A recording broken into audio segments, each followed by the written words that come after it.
Hello, everyone, and welcome back. We are streaming part three of the Fighting Bulldogs versus Gribbly's Forlorn Hope. We're starting round five with some indirect fire, and it is currently. It just became my turn to fire some artillery, and we are naturally laying down more minefields. Because that is what we do with fast cam rounds.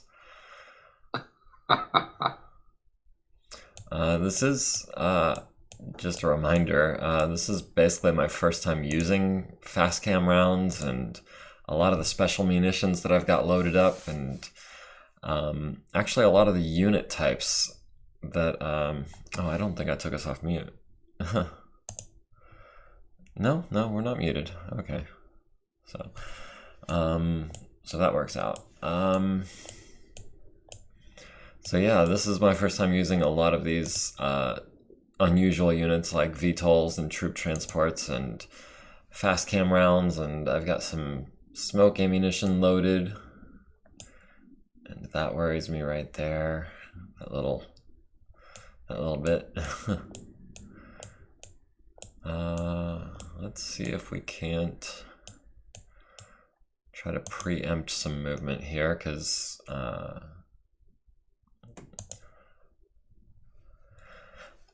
artillery does take a little while to land.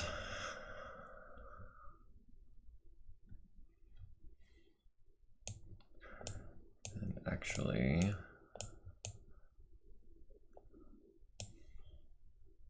yeah, this is the one firing. Those long toms have got quite a large area effect, don't they? Yeah, they the damage on those is 25 in the hex they hit, 15 in everything adjacent, and then everything adjacent to that also takes 5. Okay. Because I think that snipers are 20-10. Yeah, 0. and then the thumpers are 15-5. Ah, okay.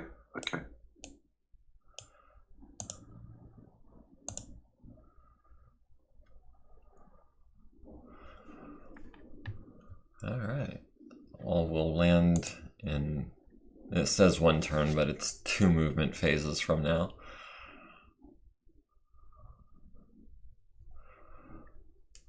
All right. Going into the movement phase of round 5, and let's see if we can't figure out what strategy we're going up against here. Massive minefield over here by this objective that Gribbly laid down on turn 1 with his fighters.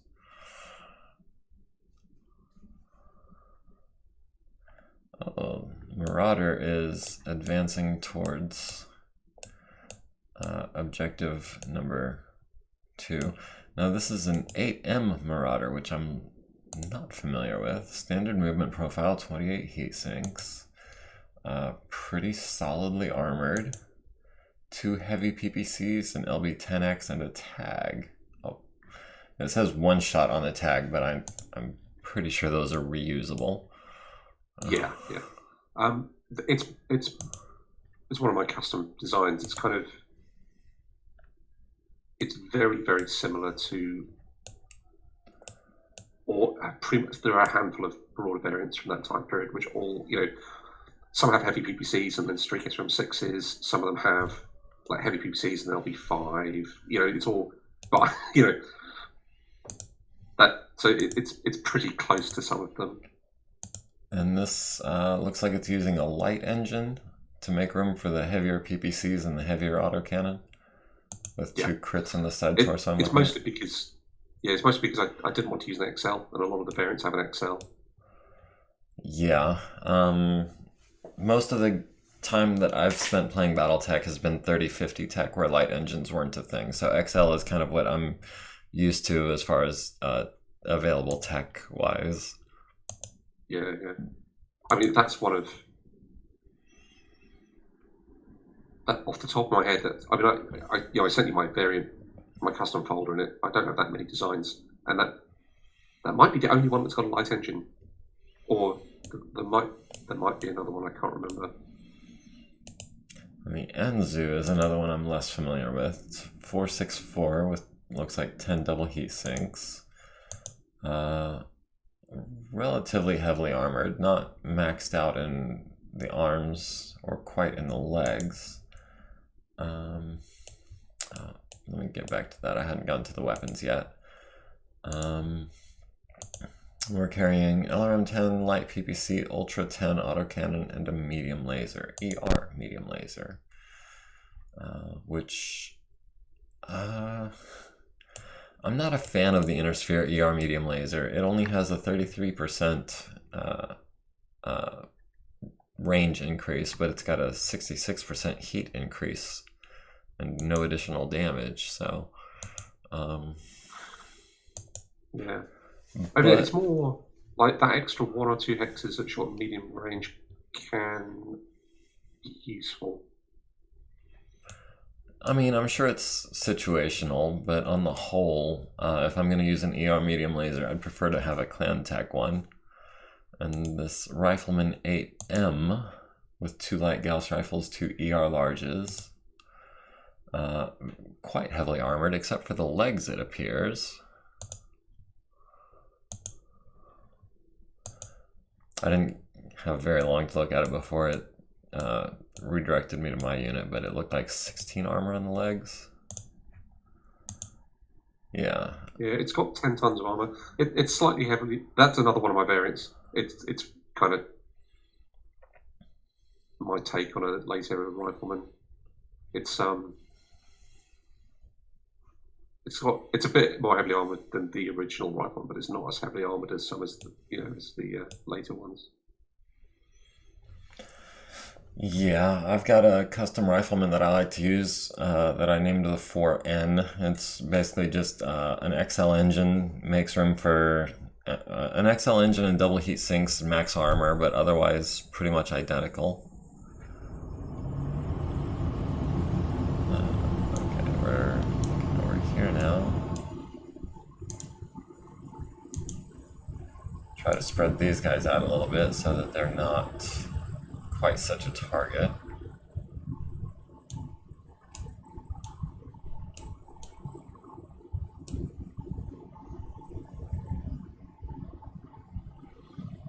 Apollo, another one that I'm less familiar with, and that appears to be a custom variant. Awesome. No, that's a cannon. Awesome. It's a later era. Well, I think it's a Jihad era. Awesome. Although I think that KM version, it was only common in Pre-Ords League and Tremendous Combat. I don't think anyone else used that particular one. It's quite nice. I quite like. I mean, I like the 3025 awesome, but there were lots of the later variants that I just didn't like very much. But this one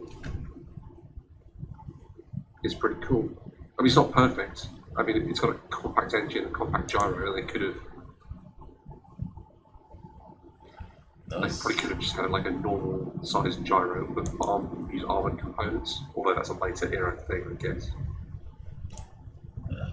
That snub-nosed PVC acting like a shotgun with fairly wide, long, short range, and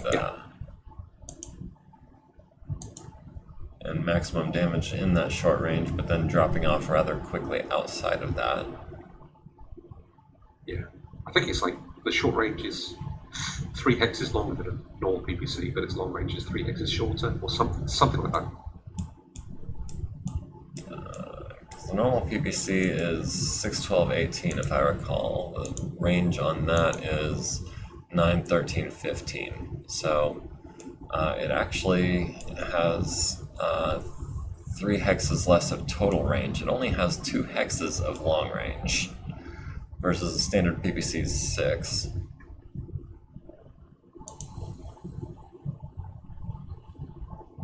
You guys can just hang out.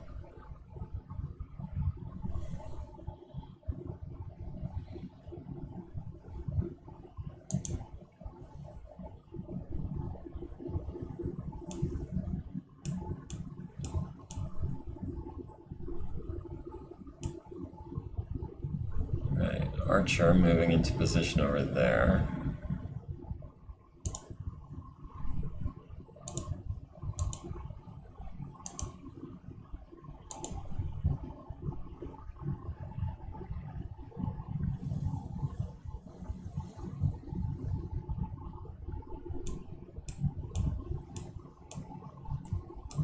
That is quite a heavy force, and it looks like you're maybe splitting them up. It looks like some of them are starting to come down the road and some of them are following the beach. I notice a lot of these guys are starting to turn, but I don't know if that means they're planning on moving that way or if they're just trying to get good sight lines.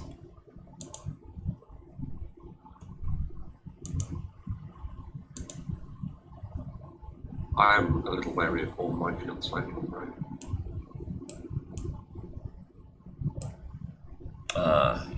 Yeah, I forgot you could see that. So yeah, looks like you're probably taking a detour there.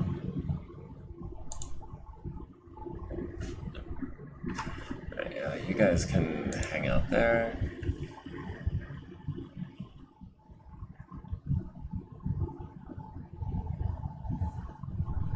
How heavy are these buildings? Medium.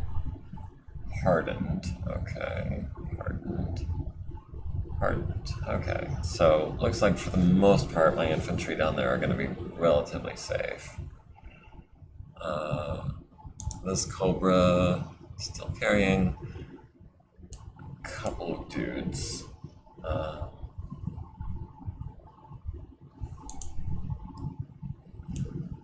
Actually, I want to wait until more of these names go dark before we do that.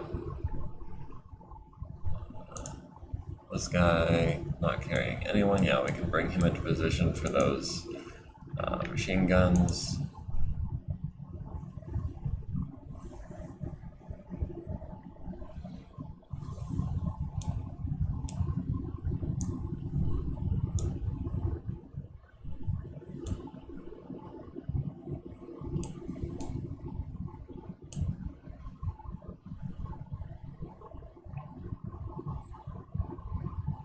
Still waiting on that guy.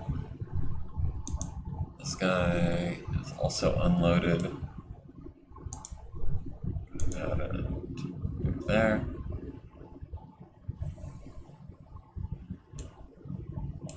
Now my Cobras that just unloaded infantry at that objective, they're not having to make rolls. I guess because they moved last turn before they dropped off their guys. Now they're just flanking away without having to make the gunning it roll that they had to make on turn one.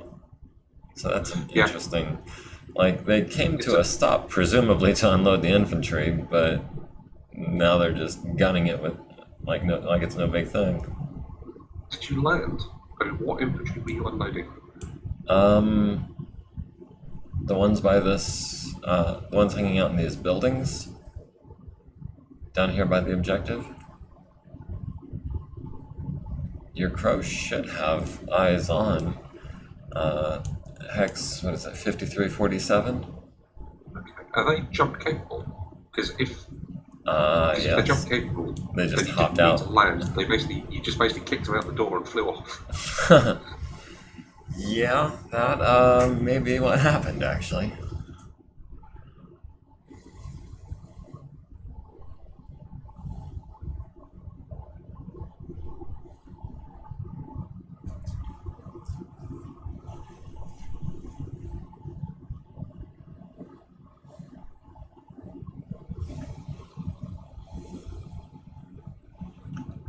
Still waiting on this guy.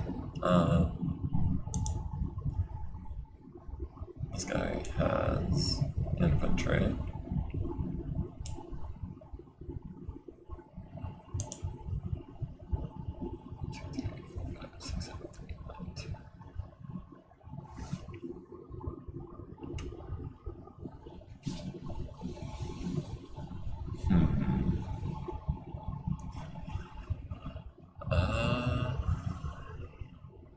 Yeah, I think maybe we can.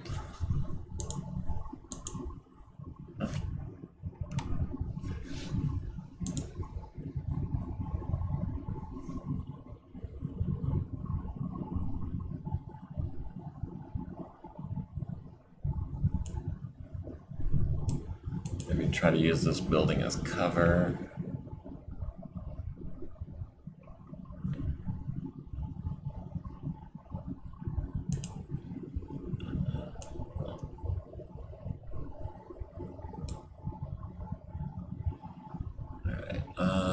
Yeah, this Cobra I'm waiting on. These guys can all sink some initiative.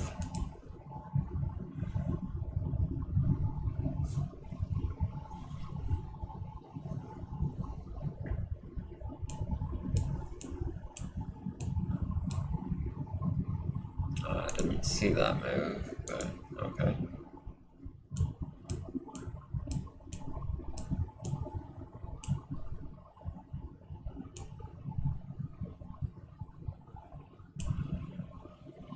So I see you unloading some Gauss rifle foot platoons up by Hex 2218. Yep. And that's probably a good place to be putting infantry. Hold that objective for as long as possible. Yeah, it's a shame, as we were talking about before, it's a shame I couldn't spread the minefield out, make the V longer to cover them slightly better, but yeah, should be okay.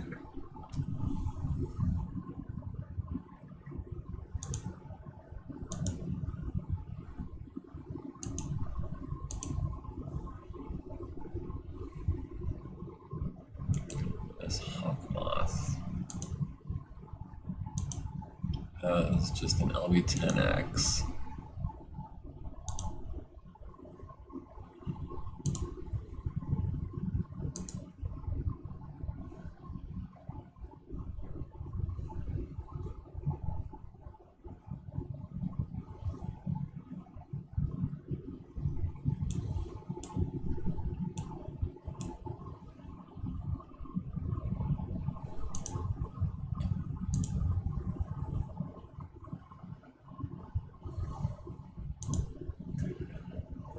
It is after 11:30, so people should know that we're live, but I haven't seen anyone in the chat yet.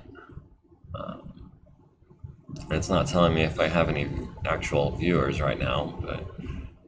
Yeah, I mean, yeah, we're just getting warmed up. Yeah. By the time we finish. And also, it's all going to go on YouTube as well, which is cool. Yeah.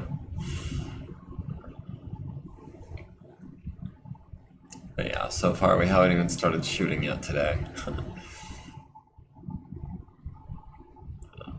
Okay, so those guys are taking flight from the fires that we're imminently going to be incinerating them.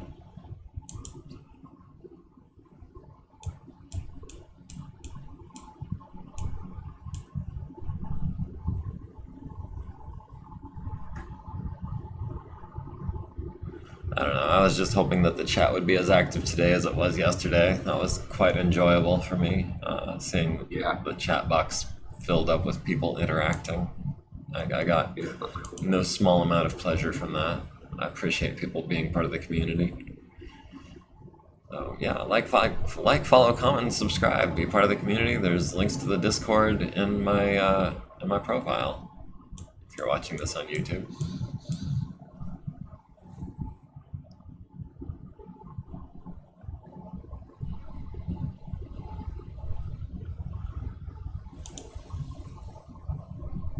Who is this? You.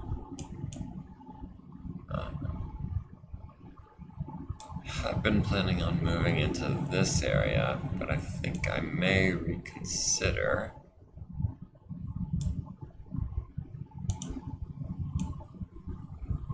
Or maybe I'll wait a little bit, try to, because we did win initiative, so. Now this might or might not be a good idea. Let's see if it gives me a pop-up. No? No pop-up. Okay.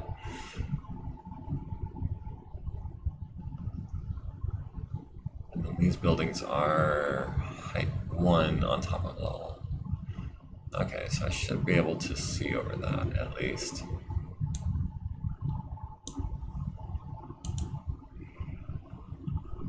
Yes. just gonna tuck this over here for now. I'm gonna hold off on him, this guy I think definitely wants to go here.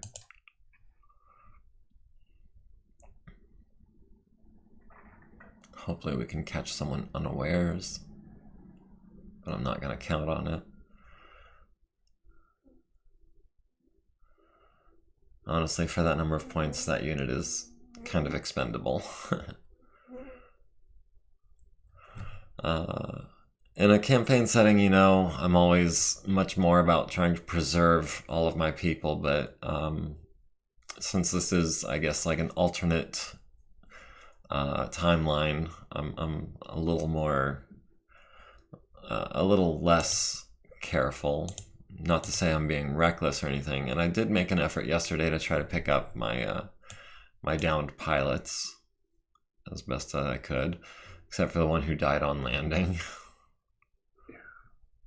That is the nice thing about campaign games. Like, they start to feel like they've got character, and definitely if you've got infantry, I suddenly end up playing a lot more cautiously with them, and it's a lot more painful when suddenly you lose 10 guys, and then you're looking through the roll of honor at the end after and you see someone they've been in service with you for 12 years, they've been on 36 missions, they've got a child, you see all the missions they've been on, they're being promoted every 5 years or whatever, and they just got killed, and it's kind of Yeah, I had a Centurion 1 or 2 missions ago got headshotted, and I seriously debated I walked away from the table and I was like, do I want to let this happen or do I want to load a previous save? And I ended up letting it happen, but I did name the mech after that pilot when I put it back into service. I think, definitely. I think if you don't let that stick, then there's not much, There's no stakes, I mean, it's a risk. People are going to get killed. If there's no risk of that, then there's no satisfaction when they survive.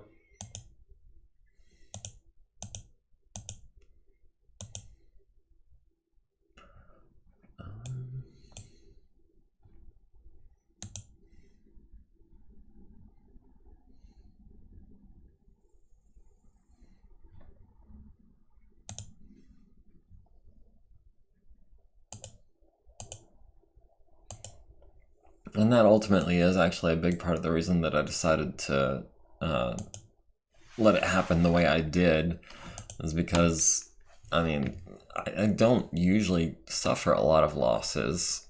And it's partly because I play pretty conservatively most of the time, partly because I'm not above a little bit of GM editory tomfoolery. But yeah, I mean, also they're like a pretty elite unit at this point, having been in almost constant battle from 3045 to 3050. But man, I tell you, Stracon against the clans is rough. Yeah. If you don't take losses, then the pilots do become pretty highly skilled.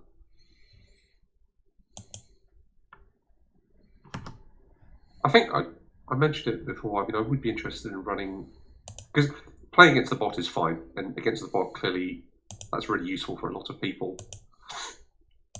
But I quite like just running campaigns myself and setting the scenarios. And I mean, MechaHQ is wonderful for the record keeping for that and doing the repairs, but you can still generate the contracts and the missions and the scenarios and the opt for yourself, and I quite like doing that.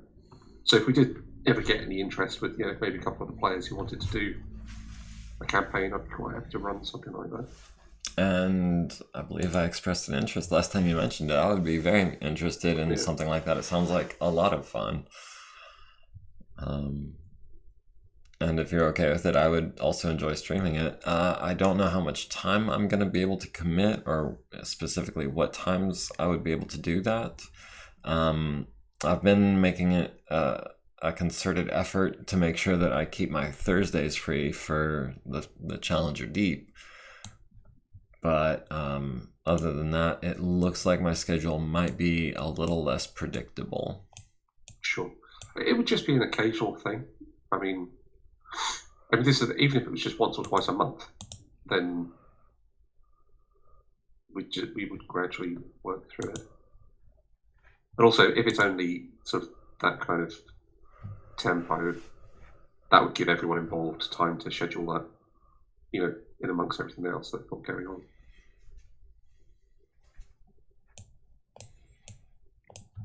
Yeah, and it would give you the opportunity to spend more on any individual mission. Hopefully, you don't burn yourself out the way Tirak has. Because I was actually looking at his YouTube channel, and it's been like 4 months since he did anything on Megamek, it saddens me. I really enjoyed watching his campaign. Yeah. And Master.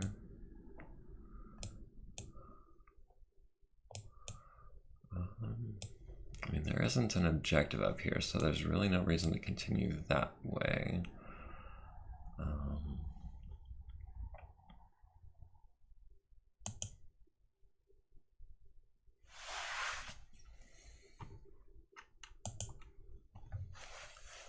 would be one check, I think. And hopefully he doesn't kill himself. I didn't see him go where I thought he was going to go.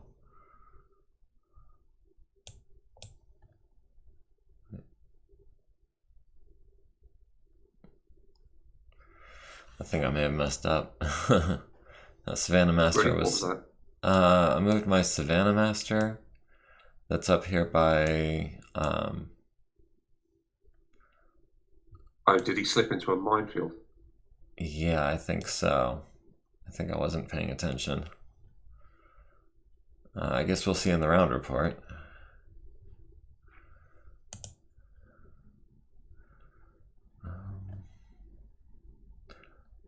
Okay, you are... This must be... Is this depth 0 water? Oh, I was gonna say... Well, you're not going anywhere. Otherwise, he would have drowned. Yeah. Yeah. I was like, an immobile hovercraft on water. Normally, they just sink.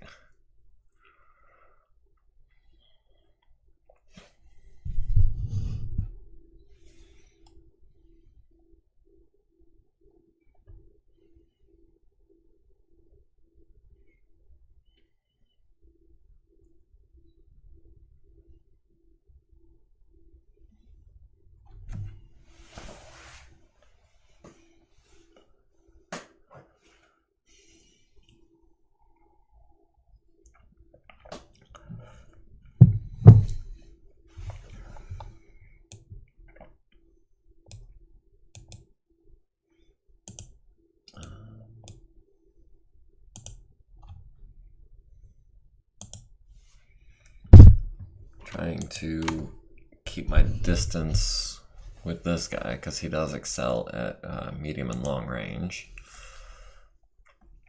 Particularly medium. I like how the Clint only takes a +1 for medium range, and he's got an autocannon 5, so that's basically 12 hexes with his main gun where you're looking at a +1 or better for a range modifier. Yeah. It's quite cool. It's quite a characterful mech because like all the fluff about it being hard to maintain and all the problem, and it's kind of very lightly armored, but it is accurate. Yeah. I've modded one out. My favorite modification is to replace the obviously double heat sinks, but then replace the autocannon with an ER large laser. You get better damage output, better range, and you save enough tonnage that you can add, 3 or 4 tons of armor, which it badly needs. I did run a stock Clint in my Recon Lance as a replacement mech for a month or two while my Assassin was in the shop. And Okay. Yeah, it took a medium laser too many and ended up in the scrap heap.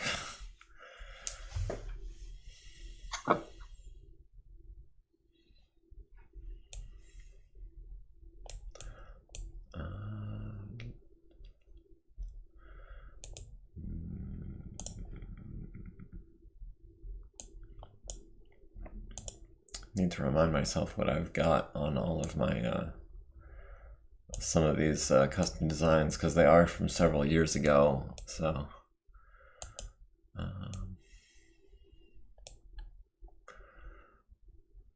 we go here. Do we still have eyes on? Yes, it looks like we do. And that should be 6 hexes.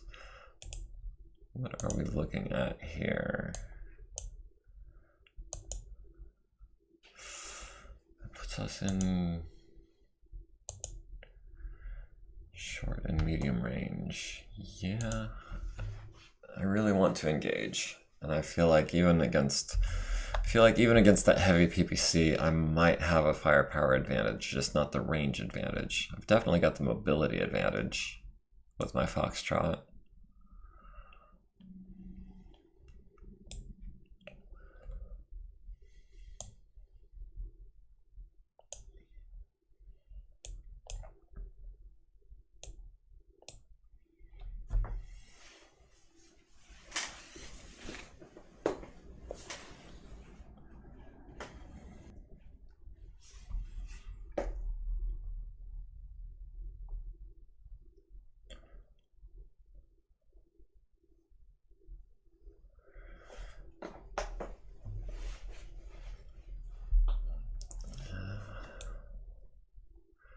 Well, having learned the lessons that I know now, there's a good chance that I would bring more anti-aircraft next time.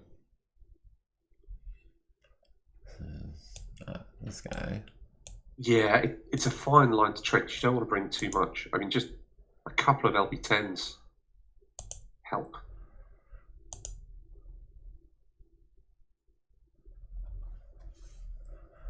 Yeah, I don't think I've got any LB10s in this entire force. I went very much with a more anti-mech kind of philosophy with the ER larges and the Gauss rifle kind of setups. More punchy, single hit location kind of damage.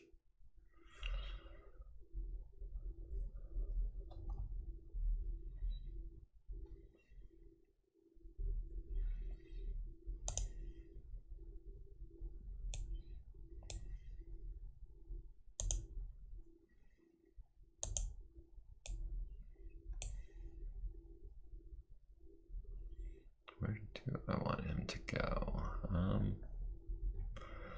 Perhaps he could come over here. 2, 3, 4, 5, 6, 7.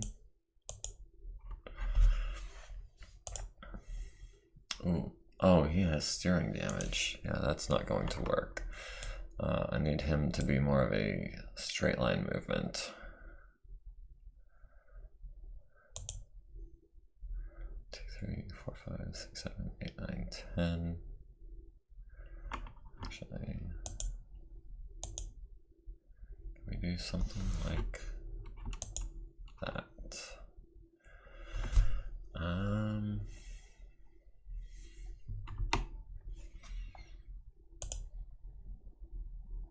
Yeah, because that doesn't really matter if I fail those. Oh. Okay, yeah. And then next turn we can maybe get within range there.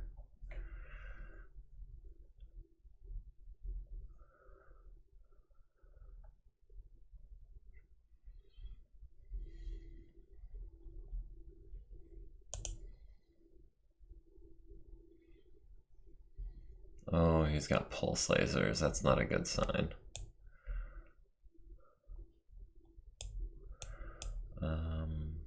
This guy maybe though.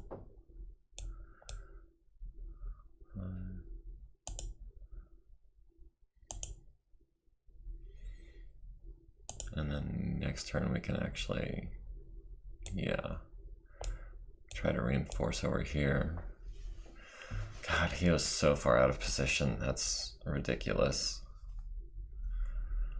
Honestly, I feel like I've overcommitted in this area when I should be dealing more with this mess.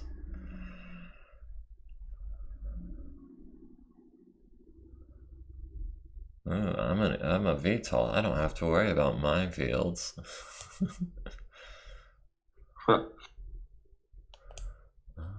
It does help.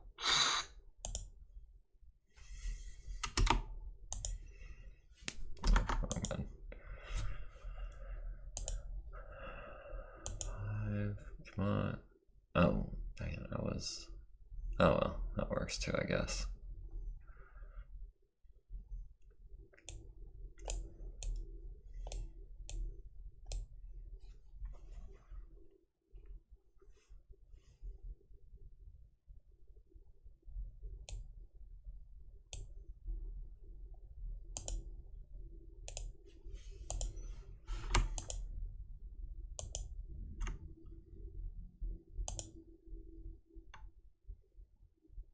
That can't be right.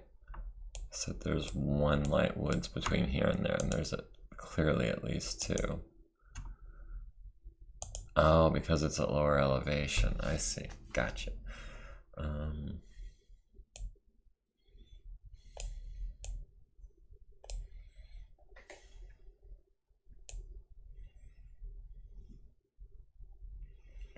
Now with this guy, am I trying to counteract here? Or am I trying to move over here? Because what I have here is this. It would be really effective over here, whereas over here I think he would probably just die.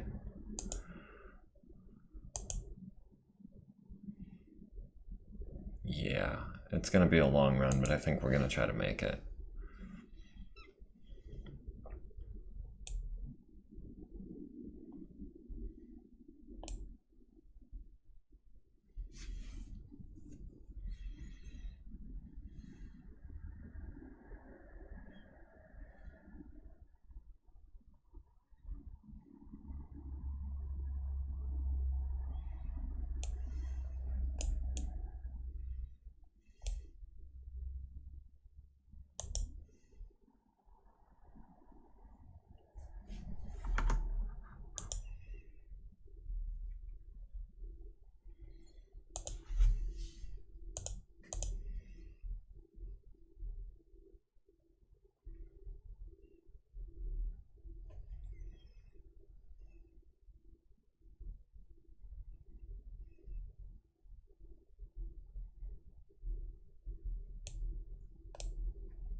I didn't realize that was only 2 elevations. I thought he'd have to go around.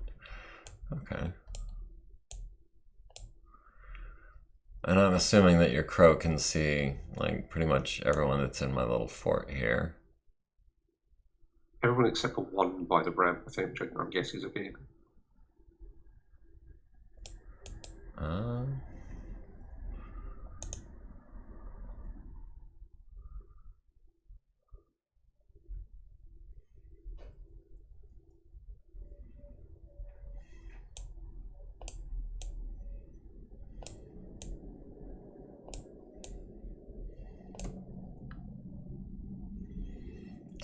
Trying to figure out what you have left to move.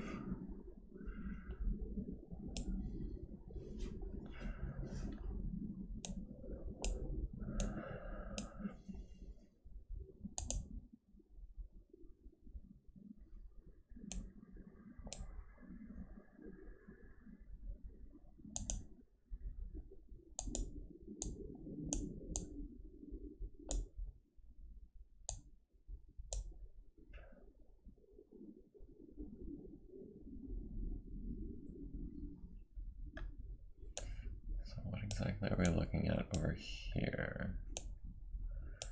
Looks like foot platoons. And these guys are a little tougher.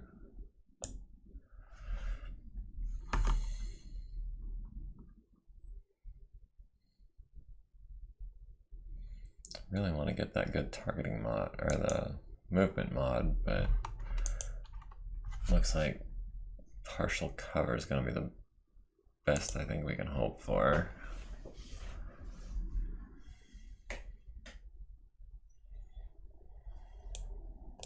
I've never really used quad mechs very much. What do you think about them? Are they quite cool? I like them for more medium to light designs. I feel like they're slightly less effective for heavy designs because you do have the lack of critical spaces. They can be tougher, they're harder to knock over, and they're more mobile because they can do that sidestep thing. But in general, yeah, I do like quad mechs. They have some advantages if you're willing to pay the price, and depending on, like, aside from the lack of torso twist, the price is all paid in construction, not in the actual usage. Yeah.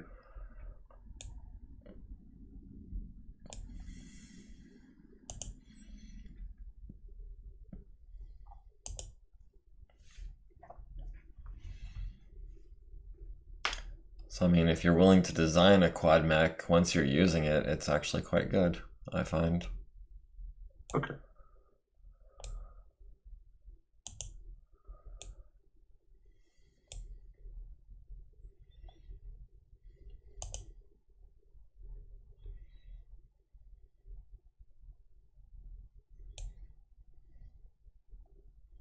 Oh, I just realized those woods are not going to protect me against some pretty heavy firepower.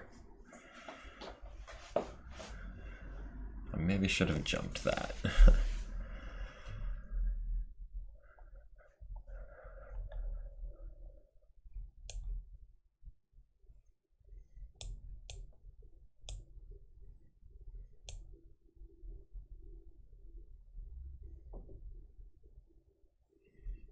I'm worried about my little foxtrot over there. He's not got a whole lot of support in the immediate area. No.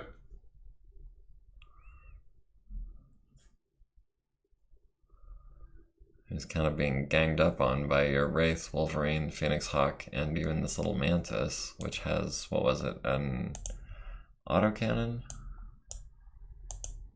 Small lasers. Yeah. Which one was it with the autocannon? The gunship? Hawk. Yeah.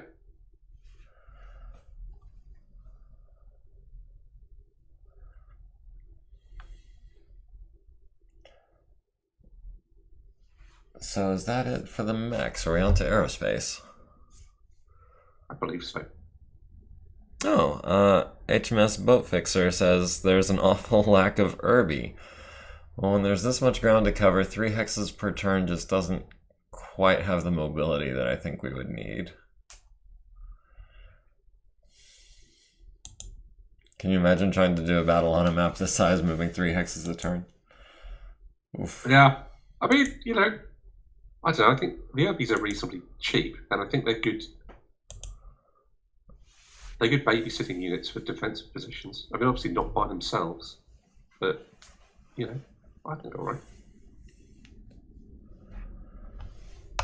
Yeah, I think I just lost one of my fighters. It was out of control. It was so out of control it was in random movement mode. And now there's a pilot where it was.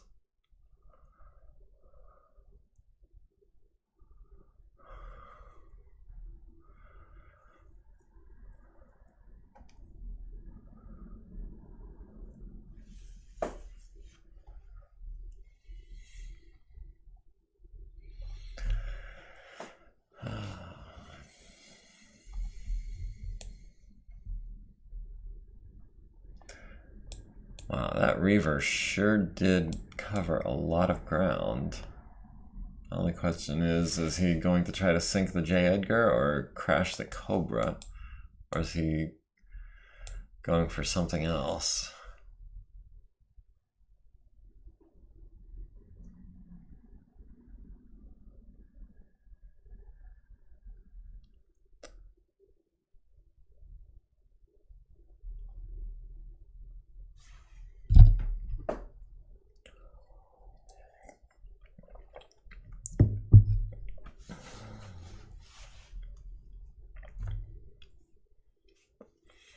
By the way, welcome to the chat, HMS. Did you catch yesterday's stream? I don't know if you were here for the whole thing. But yeah, we spent about 4 or 5 hours just mainly doing recon and air superiority battles, which I think, other than discovering his incoming convoy of heavies, was largely unsuccessful on my part.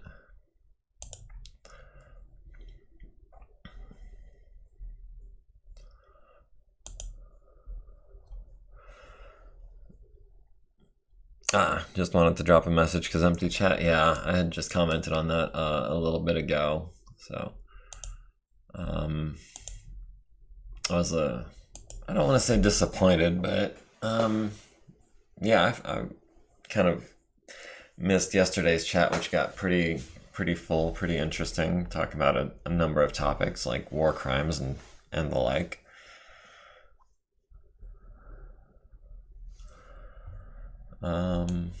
It's been pretty quiet today. We've just been concentrating on moving our pieces. We're about halfway through round 5 right now. Just finishing up the movement phase. Gonna be going into weapons fire after this.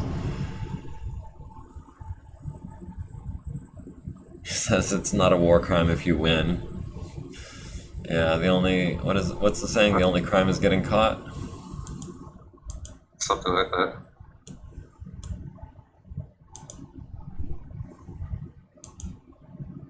I mean, this is a pretty standard battle so far. I'm not detecting it. I mean, we're not in a densely populated civilian area. There are clear real military objectives. No one's busted out the man-portable flamers. Nope. Although... Yeah, that was these minefields. So the minefields are just normal. And they will self-destruct after the battle anyway, so... Are they on a timer or something? Well, on a law base they are. I think in the real world, some press-cam style things are like cluster bombs and stuff, or have a timer. Interesting.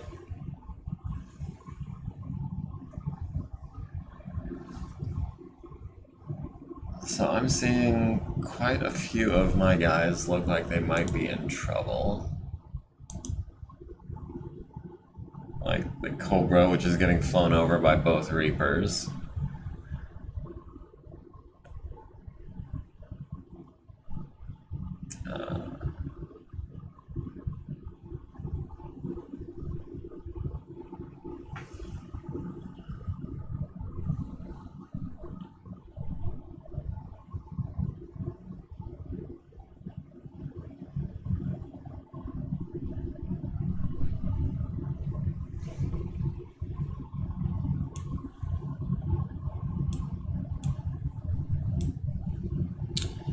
And the Flamebird, who's getting flown over by the Cheetah and the Reaver. That could be an issue. So we got the Thrush over here, we've got a Sparrowhawk over here. Looks like that is about it. Now, does this guy have any kind of anti-air? Yeah, kinda, sorta. Who's that? I was looking at your Thunderbolt. Okay. With the Light Gauss and the LRM-15 and the ER lasers, yeah, that's some pretty heavy firepower to try to fly overhead on.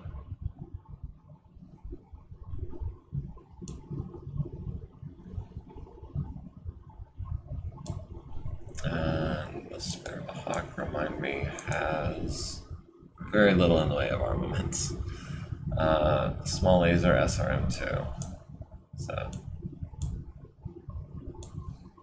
oh, he's not even facing the right way.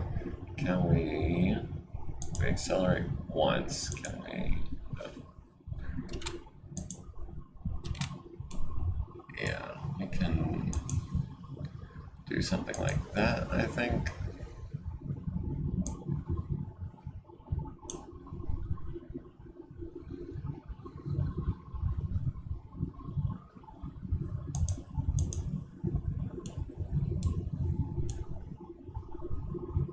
I didn't realize until just now how low that Sparrowhawk is flying. It looks like it's at elevation 2. Yeah. I keep forgetting about elevation because I think I moved a cheetah right up against your mosquito, but I'm in the dead zone because I'm one altitude level higher. So I should have dropped him down a level. But I keep forgetting to do that.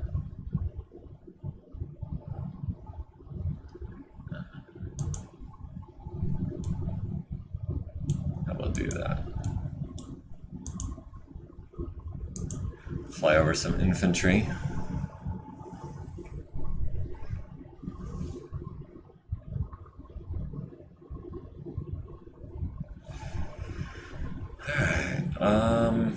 Yeah, Savannah Master destroyed by damage, trying to drive through a minefield. Yeah, that was an absolute failure on my part. Your Crow side slips 2 hexes. I'm guessing that wasn't too problematic. Karnov flees the battlefield. Sparrowhawk stalls, crashes and then possibly out of control, destroyed by ejection. Pilot needs a 4 to land safely, succeeds. Vesna Kyriakopoulos.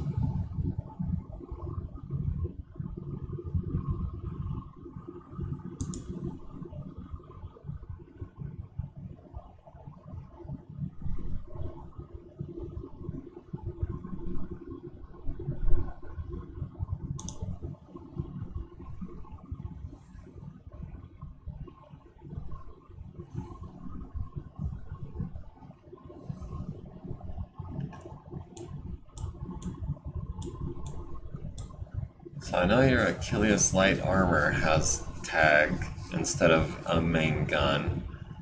Oh, it looks like your Marauder. Oh yeah, I forgot your Marauder also has tag.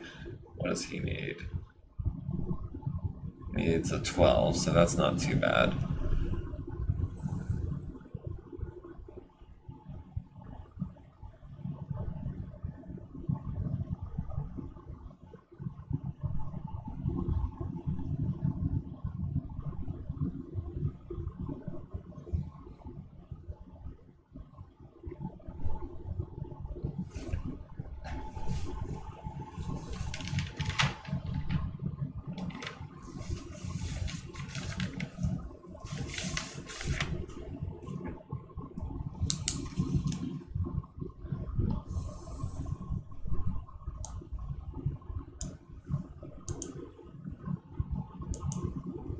Needs a 15, not gonna happen. Oh, that's not even possible. That's a 13. Okay, so nothing there.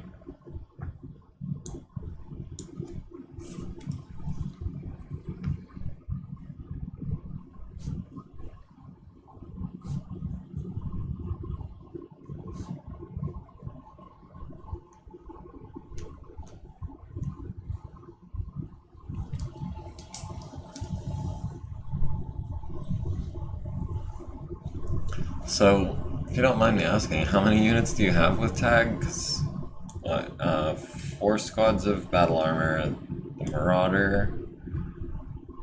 Yeah, I think 4 mechs, 4 battle armor, 2 VTOLs. So 10 altogether. I have 2, and it's only because I'm using the C3 networks.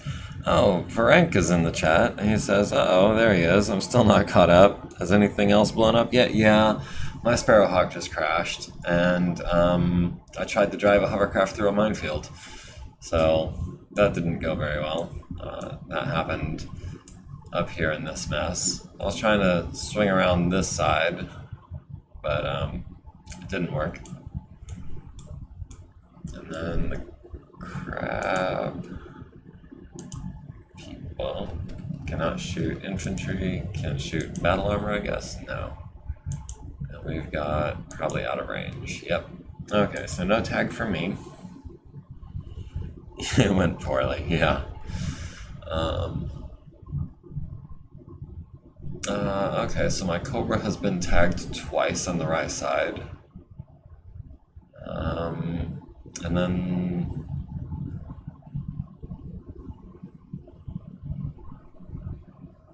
Bridge takes 10 points of damage from an unidentified source. All of my artillery scatters except for the last one, which deals some damage to terrain.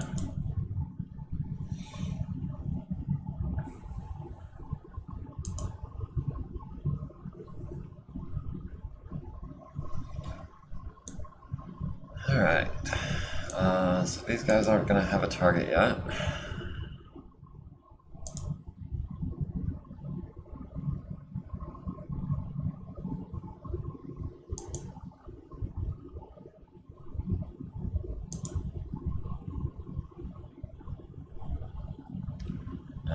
These guys aren't going to have a target yet either.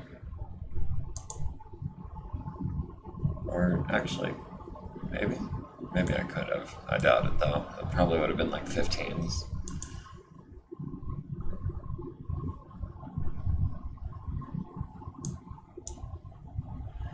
Yeah, these guys just have machine guns.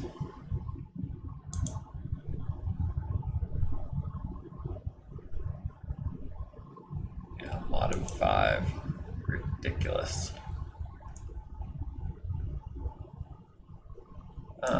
Now, we've got 15s, so that's not going to happen.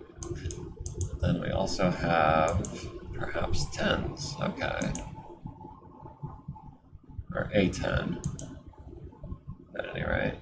I really thought the Cobra over here would have better odds to hit than that, be a little more useful. But apparently they really do just serve the transport role.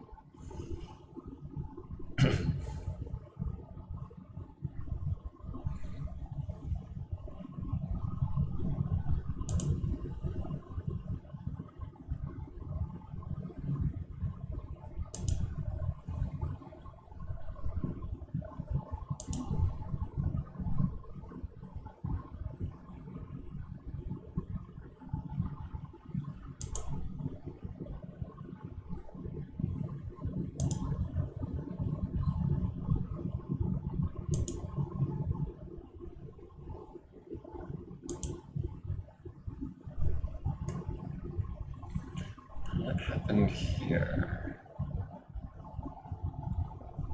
Okay, so it looks like that happened. Interesting.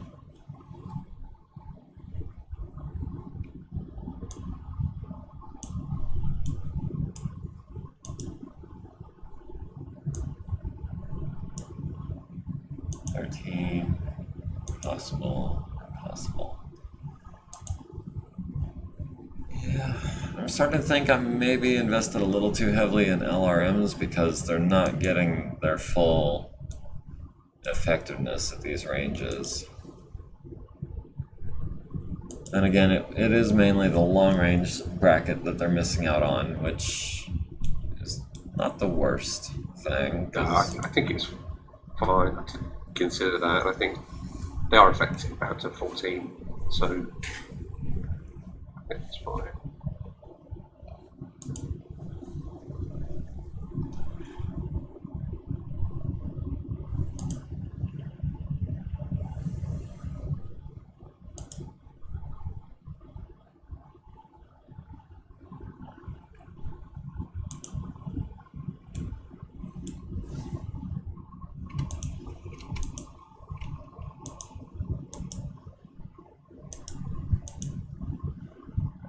got, looks like a 10 there and some 14s. Maybe we get lucky.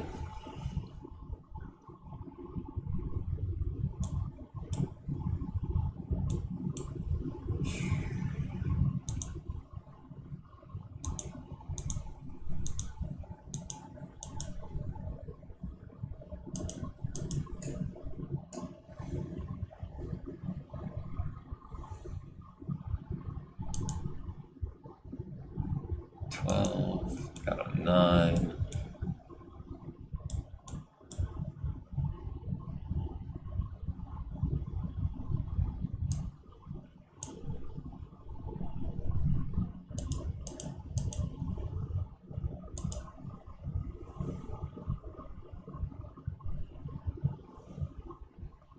Says, where is he?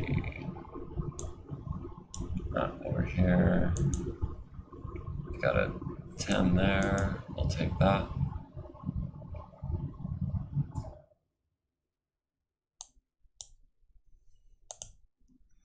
We've got an 8. We've got a 5.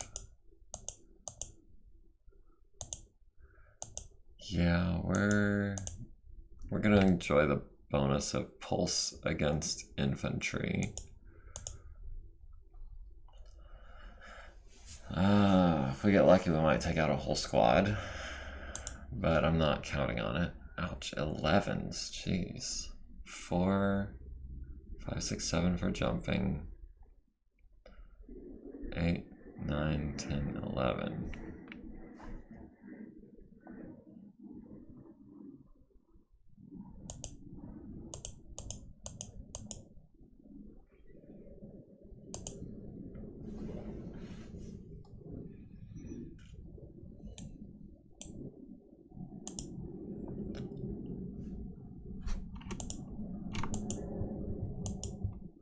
Got 14 on the Reaver, 10 on the Cheetah.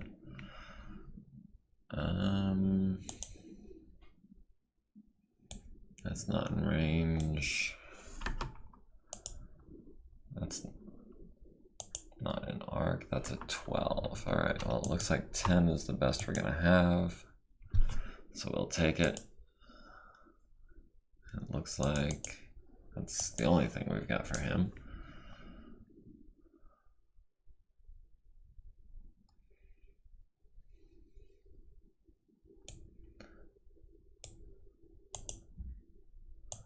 We've got 10, we've got 15.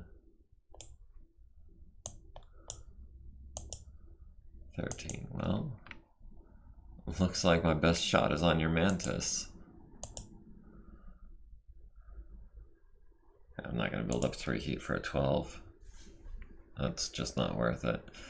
We might get a better shot next turn. Those are all 12s too. 4, 7 for jumping, 8, 9, 10 for your movement, 11, 12 for range. Well,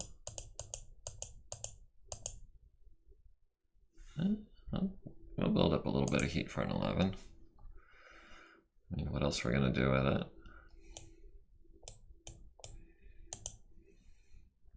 Nothing else is in range.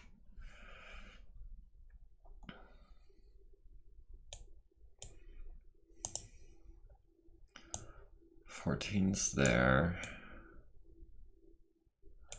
And everything else is going to be out of sight. Oh no, we've got 12s.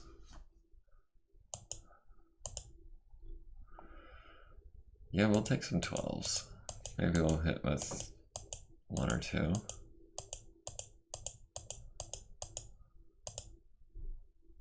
But we're not going to build up any heat for it.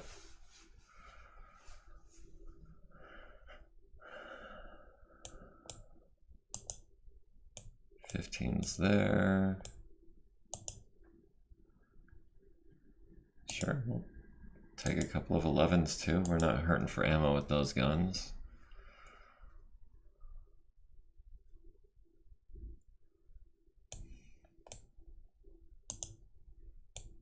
$13, however, 15. Yeah, he's got nothing.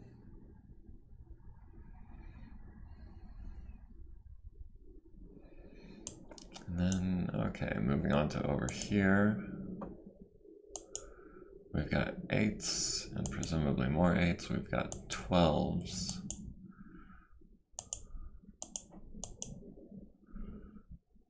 We'll go for number 6.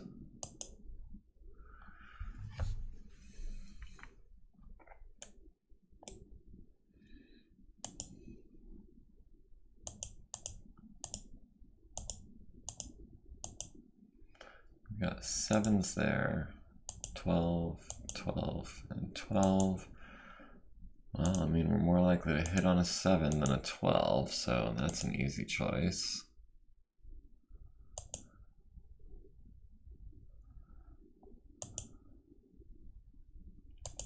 And 13 is right out. Well, it went okay for Gribbly. Yeah, I would say so, for sure.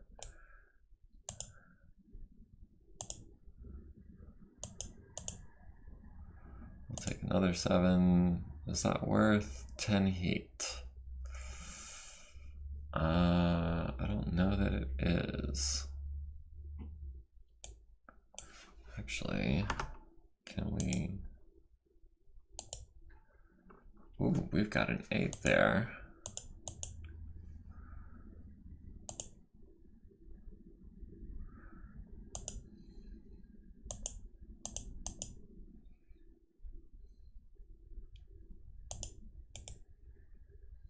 And then maybe we... Oh, that's super easy to hit.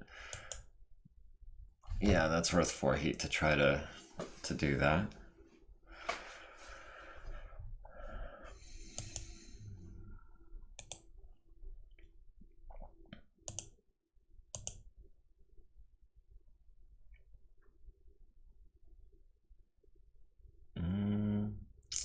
Yeah, I don't think that's worth trying to go up to 6 heat for me. Yeah, because I'm not a fan of the 6-9 movement profile.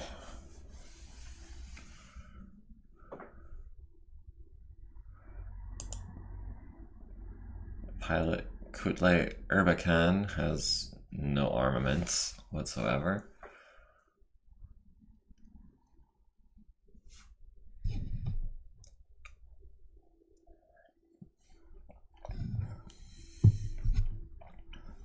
Alright, losing altitude from weapons attacks. Apollo missing the Cobra on 10s. Cobra missing Achilles on 10s. Wolverine at the Foxtrot missing an 11. Wraith at the Foxtrot hits with a 9 to the front right leg.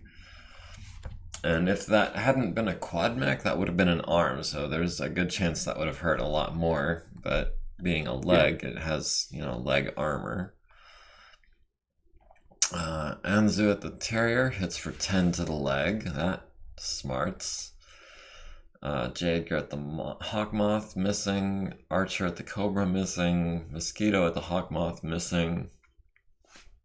Trident landing a medium laser on your Wolverine's left arm.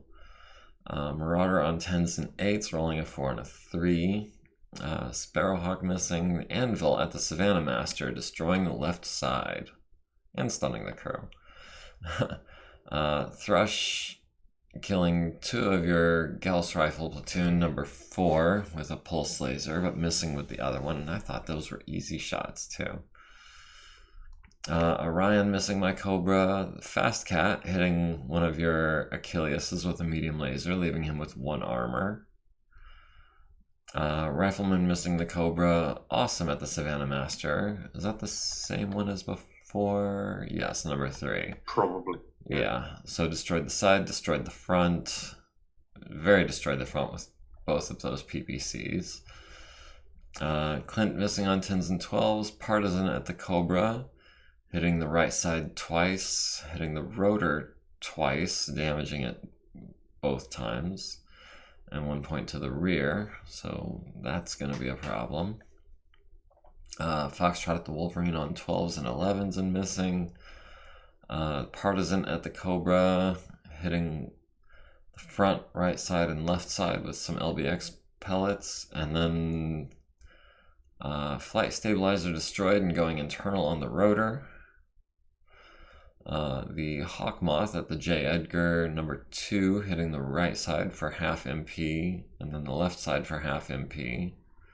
So he's going to be, assuming he hasn't already died, he's going to be, what did that be, 6 and then 3, so he's going to be a 3-5 next turn, at best. Hawkmoth missing, Mantis hitting the Foxtrot in the center torso rear and the front left leg for 3 apiece.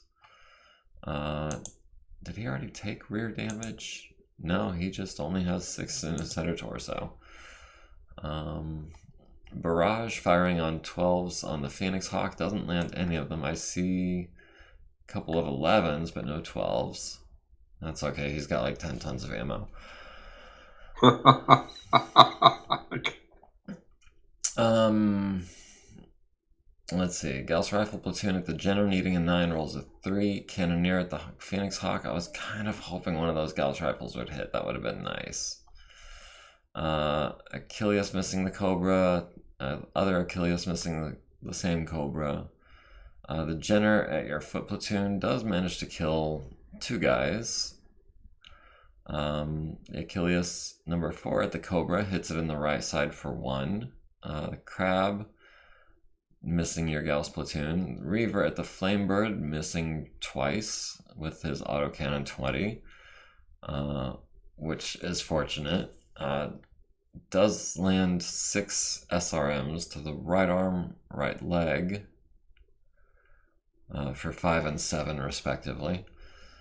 The Tigress at the Marauder lands, narrow profile. That's, that quirk can be so annoying when you're on the receiving end, or when you're on the giving end, I should say. So 10 heat for the ELRM 20 only lands 6 points of damage. That's not a great ratio. And then started a fire in your infantry hex, which is exactly what I was trying to do. Other Reaver at the Terrier landing, looks like 6 LRMs to the torso and right leg on my Terrier, and then more damage to the torso, leg, and head, causing his, her first consciousness check. Terrier at the Achilles, killing trooper number 1 with a large laser. A little bit of overkill, but it's worth it. Cheetah at the Flamebird, hitting with a medium pulse to the right leg. Terrier falls down, takes 4 to the center torso rear, and his second consciousness check, which she barely passes. And she will now have to make a piloting check to stand up. So, I think round 5 goes to Gribbly. Seeing as how I basically only did, I think,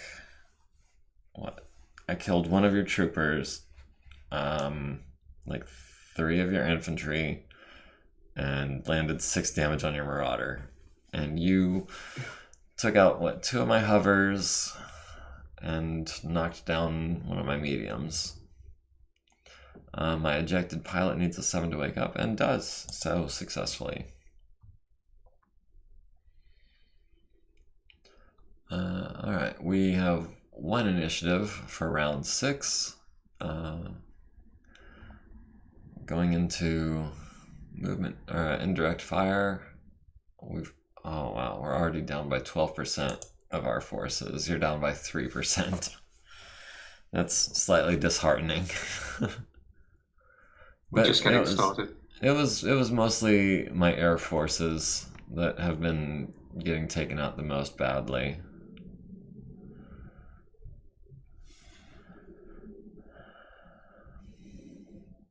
And actually, let me take a look at the indirect fire that landed this turn. So there are now minefields kind of scattered all about this area. I was hoping for slightly better coverage, but it is what it is. Now at least you'll have to be a little more careful trying to advance through that section. It might slow you down a little bit. I think it might be time to switch to standard rounds with some of these guys.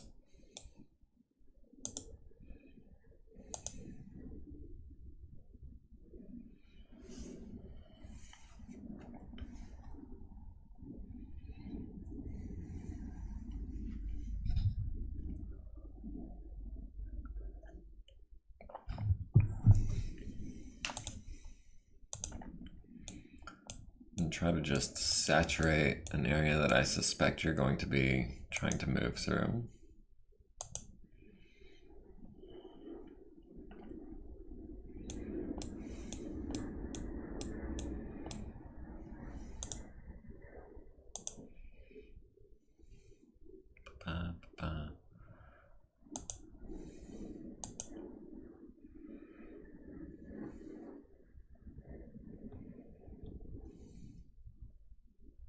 I guess maybe more like here.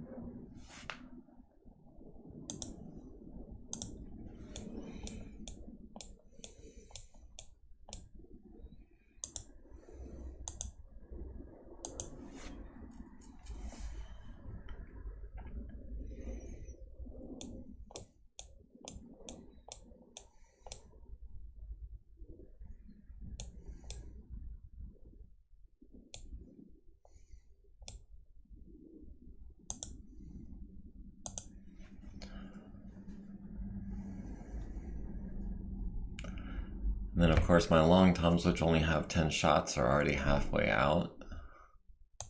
Yeah. I mean, I might as well.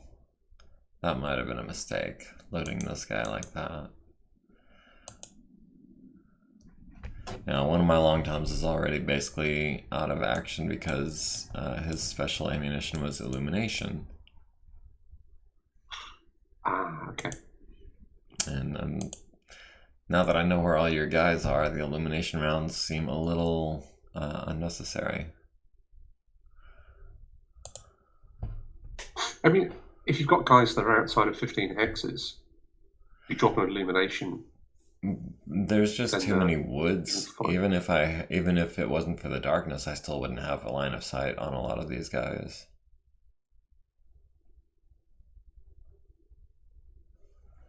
I mean, some of the woods is at a lower elevation, so I guess you're kind of poking out above the top of it to a degree, but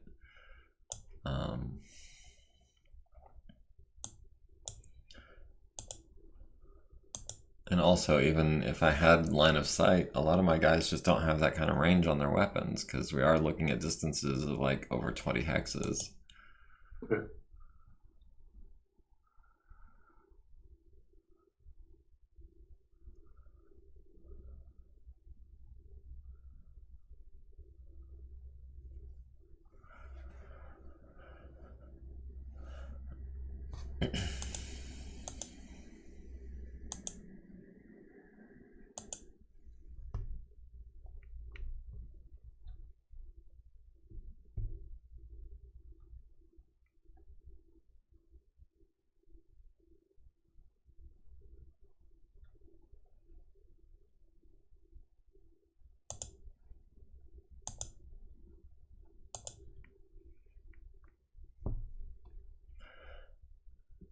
It is a little hard to tell where in the building my infantry is. I think they're on the ground floor. They'll have an elevation level if you look on the general tab. Okay. And that corresponds with the number next to their name tag as well, I presume? Maybe. I don't know. That's where I normally look anyway. It's a learning experience for all of us. Alright, so I think all these guys are on the roof right now, and then next turn I guess they'll take cover inside. Although I think it's safe to say that I'm not worried about losing that objective at any rate. Considering that you really were just kind of fainting towards it. Not so much of a concerted effort at this point. Yeah.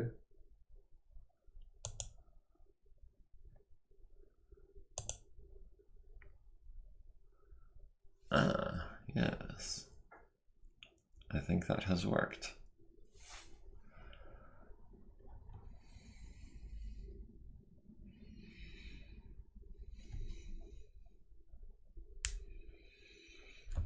Also, it seems like dropping mines from airplanes seems to be much more effective than trying to use artillery, because artillery only affects 1 hex, and those bombs covered a huge area.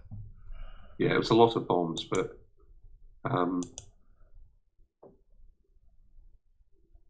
yeah. Minefields are kind of funny because I think generally people often don't end up walking through them. It's just trying to keep people away from an area or redirect their movement. There are other things on this map, like I would have had enough mines. If you look at that lake just to the north of where I dropped those mines, if you count the hexes from that map to the shore of the bay, I could have mined that whole length and then moved. I'd have done that, after I'd moved through, and then had an objective behind it, or alternatively that peninsula where we've just started fighting, where my primary objective is, where that infantry is. I was thinking about mining the whole neck of that peninsula as well. Yeah, both of those I think would have been very effective tactics. And I'm looking at the minefields that I've laid down over here to the north of my objective that I'm trying to defend, and it just seems like a smattering, not so much a carpet,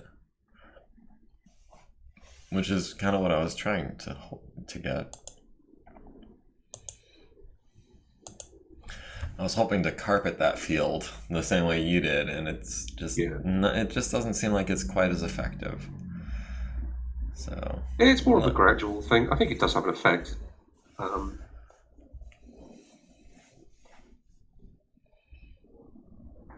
It's nice that it's not too over the top and too overpowered as well, generally.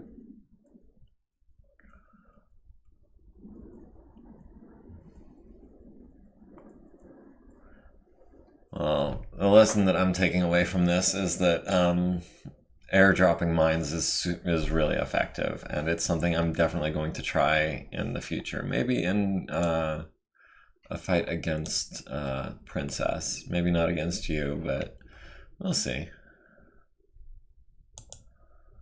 It's very effective against Princess because she doesn't give a crap about minefields. She'll just run straight through them.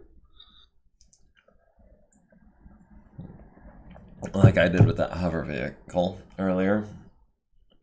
Oh, that was an accident. No, I mean, she'll just run repeatedly a whole lance of people through it. Like six hexes deep of mines. Doesn't care.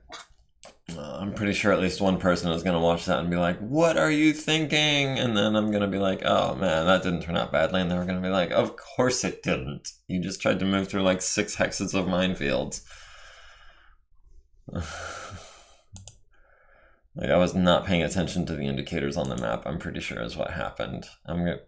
If I go back and watch the footage, I'm just going to be like, man, I'm so stupid.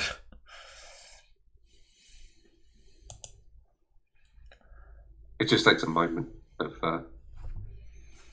you're just losing concentration for a moment, especially with a fast unit.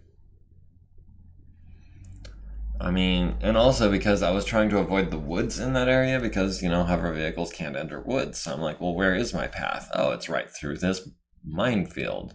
Genius.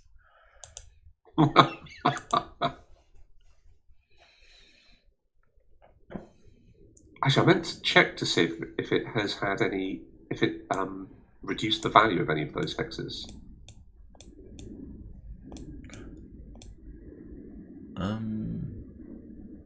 It doesn't look like it. Looks like those are all still 30s.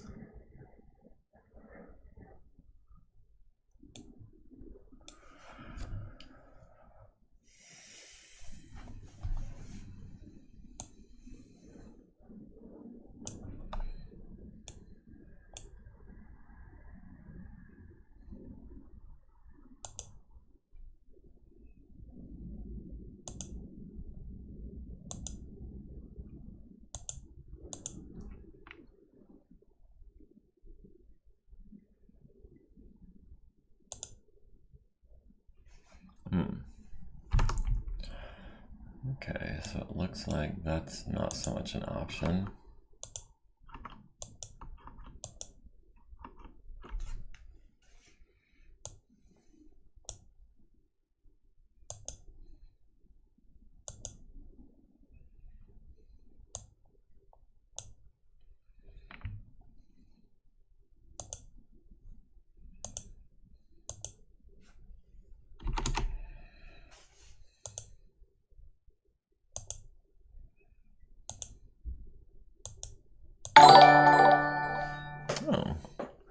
Simon Landmine is now following. For real, for real.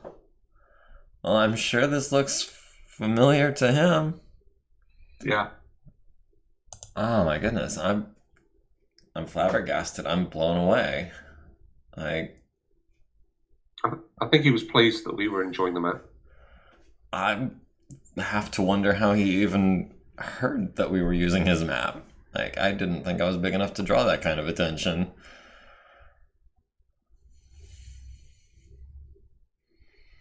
Oh, he says blame Gribbly. Blame, thank, I mean, That's so harsh. I didn't do anything. Can't prove anything. You're too modest.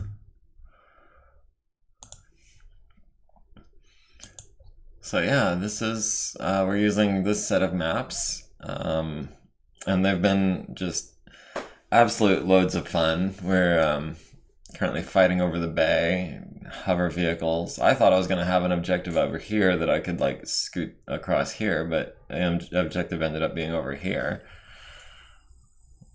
I did manage to, well, we did manage to join the roads up correctly. Yeah. So yeah, we appreciate your hard work. I've tried editing maps, and I understand these maps were created a while ago, before the map editor was the thing that it is today, and even still, like, creating maps can be a little on the tedious side. So this clearly represents hours of diligent hard work, and we absolutely appreciate it. This has been loads of fun.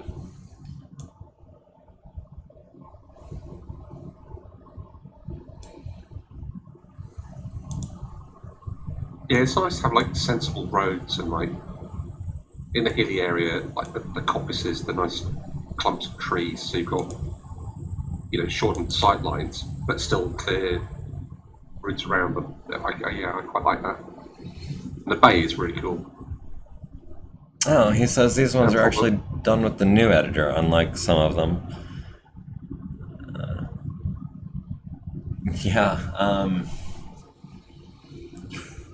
Yeah, no, I've created a couple of maps, and I remember the old editor was just an absolute bear to work with. I'm sorry, Gribbly, I didn't mean to interrupt you. No, it's fine. No, sorry, I was just thinking aloud. Trying to move stuff.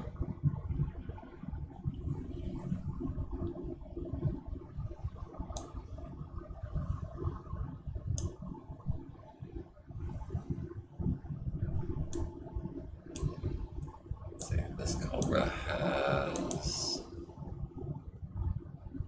Okay, this guy is purely anti-infantry at this point.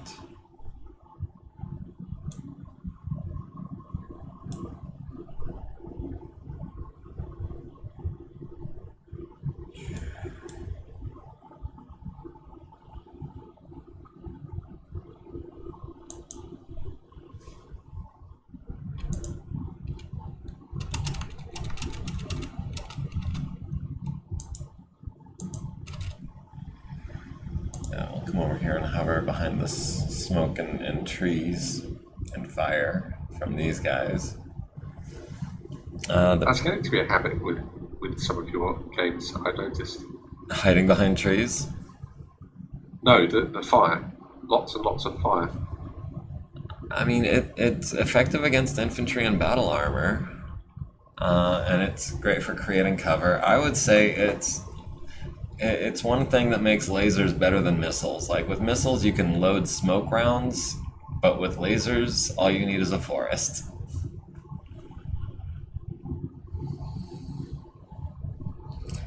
Simon says the Promenade map from the Coastal series is inspired by where his parents live on the south coast.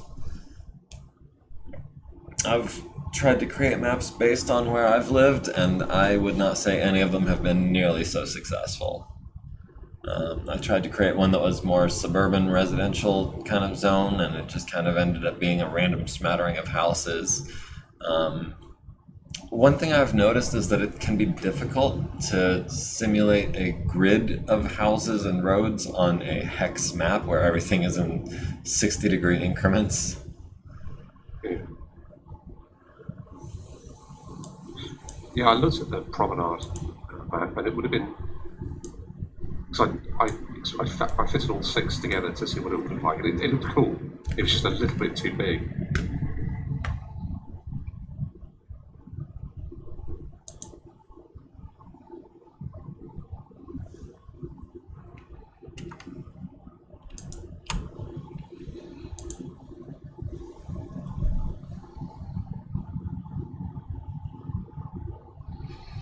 He says the bay was partly inspired by an Agatha Christie mystery where the killer swims across the bay from a house up on one side of the bay.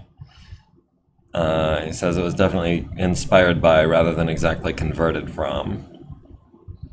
So, yeah. I did actually post all of the maps that I had created on our Discord. And again, some of them were more successful than others. I did a series that were more geometric, where it was just like woods laid out in like a hex pattern to try to just break up the cover and give. Honestly, it was partly inspired by some duels that me and a friend of mine were playing against each other, where he would complain that I would give myself the terrain advantage, and I was like, all right, well, if the map is symmetrical, there's no way you can say that anymore. So. But I also messed around with some Star Fort designs, and I did one where it was supposed to be a tree farm, where it was just blocks of heavy woods. That one was not much fun to play on because it really just kind of limits the amount of playing area that you have. A D&D advantage or graph versus hexes. Straight lines are easier. Yeah, symmetrical maps are handy for competition. Yeah, I had one where it was done in like chevrons, one where it was done in diamonds. Those patterns worked really well on a hex map. Various, I guess, bullseye kind of patterns worked fairly well.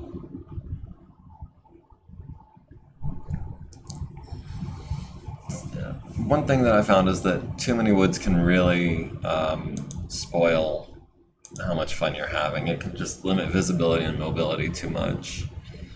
And then everything just turns into a kicking fest because everyone has to be within one hex of each other to see each other. But I did find some with slightly lighter patterns that worked really well. But those only took like a matter of, I think like an hour a piece using the old editor. Something like this, I can only imagine. Jeez.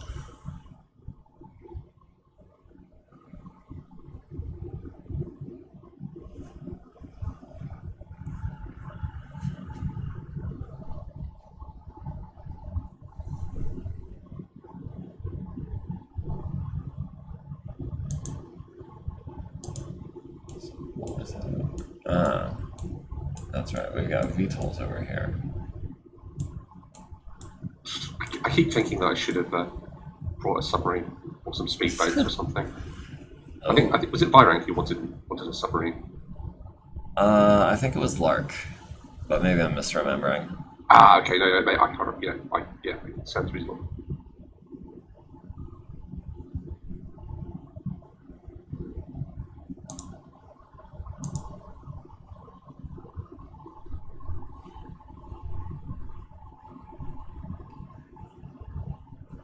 Some of these hardened or fortified buildings that are along the coast, are they intended to be gun turrets or are they intended to be lighthouses?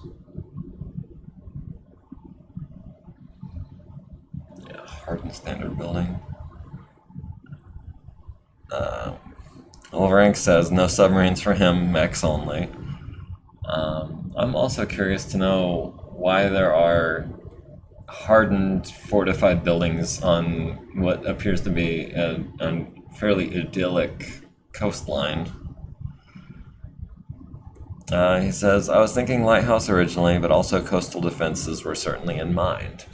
So, kind of some of one Cool. and some of the other.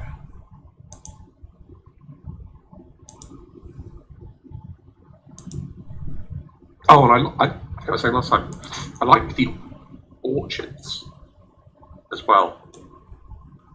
I know sort of like a couple of little houses in a couple of the maps with some slightly different orchard or slightly different trees, which I thought that was quite cool.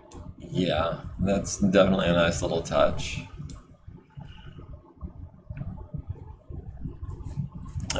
He says, and the south coast of England is dotted with coastal defenses, which I actually did not know.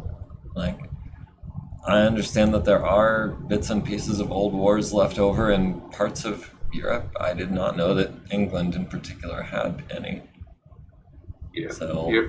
I actually live on the south coast of England. I live in Hampshire. I am Yeah, I mean, constantly. there's not a lot, but they are scattered around, and I know. I mean, some of them date back to the sort of Napoleonic era. Some of them are a bit more recent. Some of them are actually quite some distance out to sea as well. I tell you what, I have learned more about the history of warfare just from the people that I played BattleTech with than I ever did in school.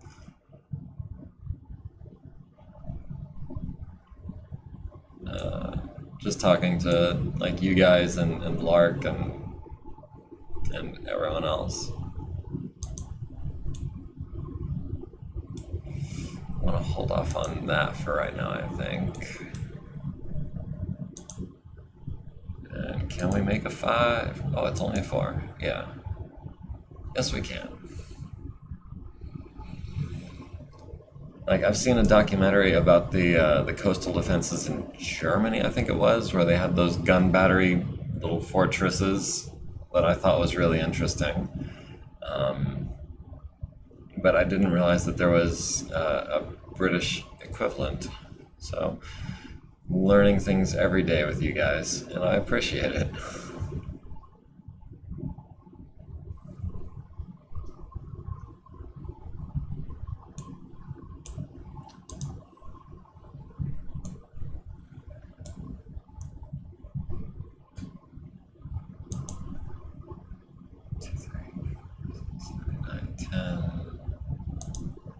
Yeah, we can do that.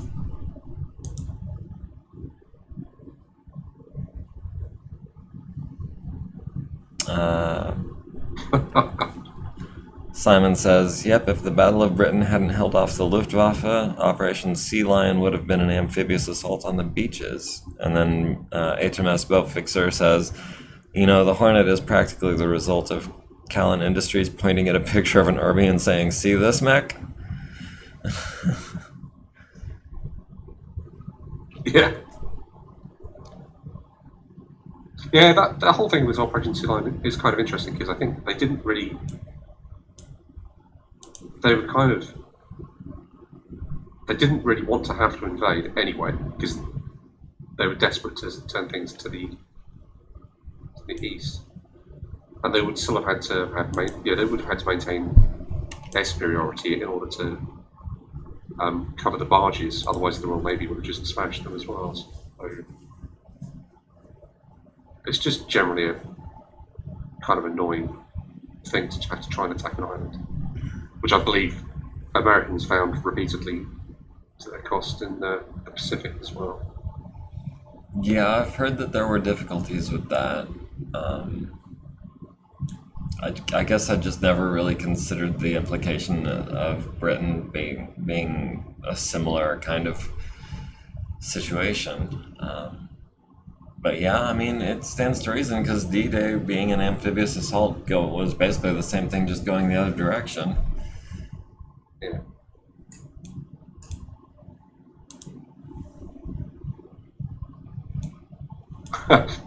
I've been reading a bit about the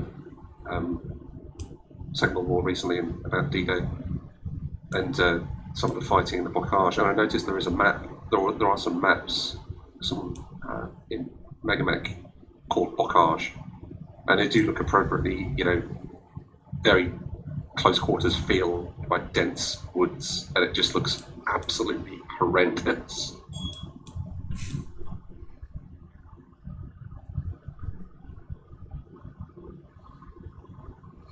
He says, not only are there the coastal defenses, but there are also others dotted inshore. A number of stop line defenses intended to slow the enemy, and it looks like, yeah, I'm seeing the stream is, maybe it's better on your end, but I'm still having issues.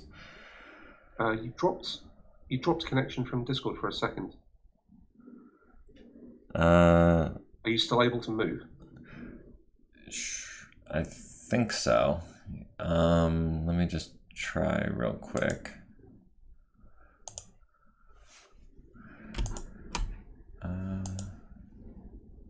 Piloting check, yes.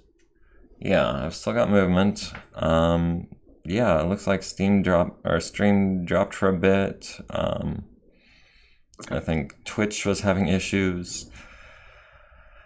I'm not sure exactly what happened, but it looks like we have our connection back, so that's good. Yep. I saw it flickering on the screen I'm reading my chat on, and I'm just like, what is going on? At first I thought there was like an error message or something, but no, it was just gone.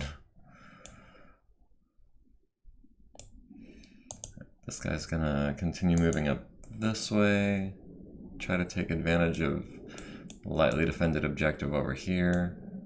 Actually, probably, I was planning on going this way. I'm gonna have to go, looks like, the long way around.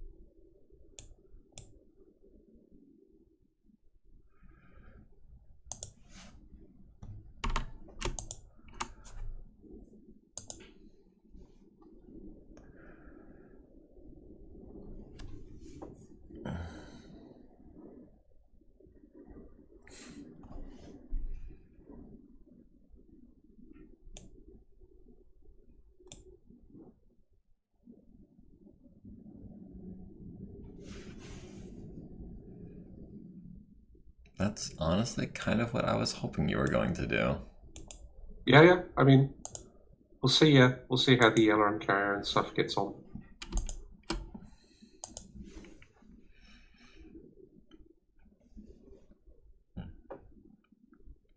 Now I know you've got a large pulse in one arm and two large or medium pulses in the other arm, but hopefully I can take at least one of those hits with my Clint before he goes down.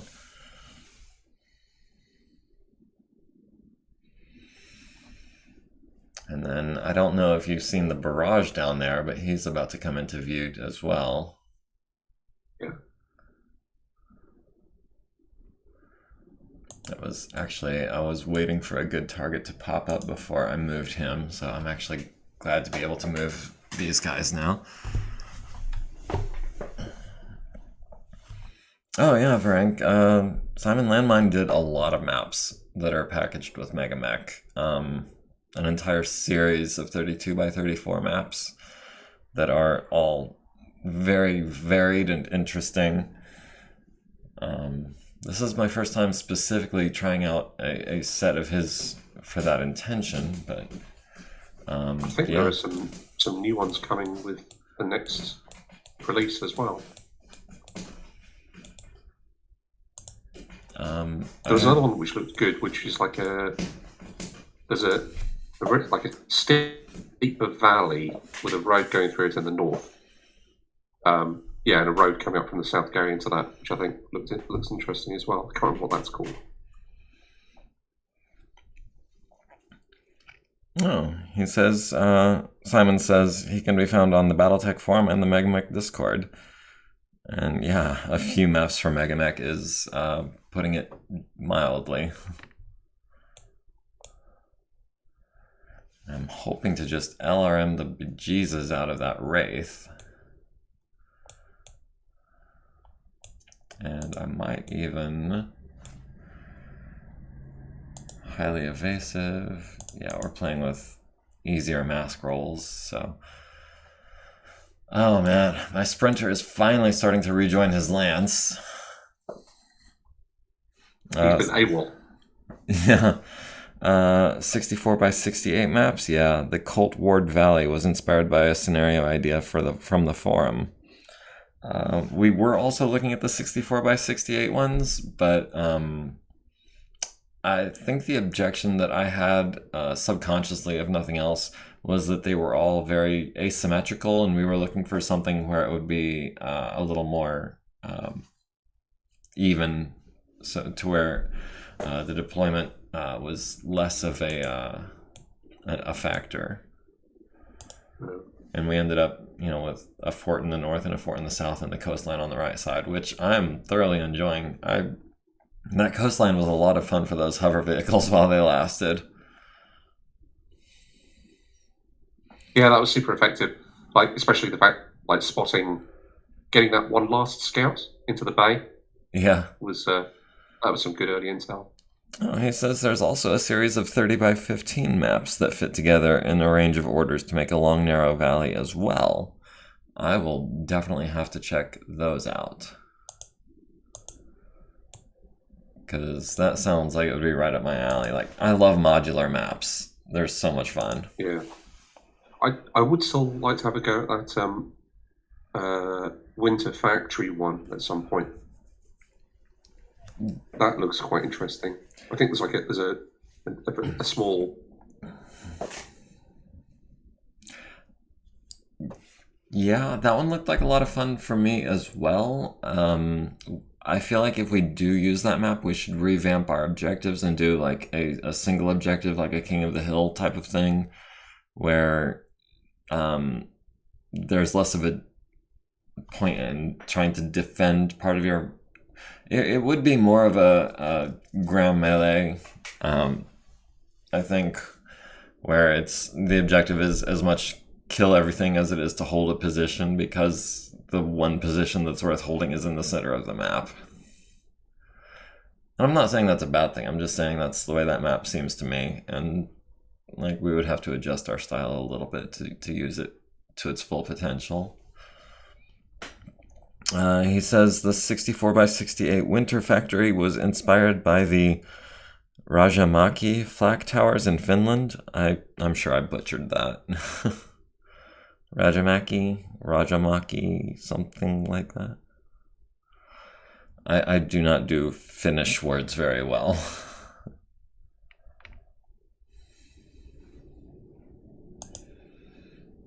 The Jenner, the Crab, Tigress, and the Terrier. Yeah, Vesna I think is probably gonna drown.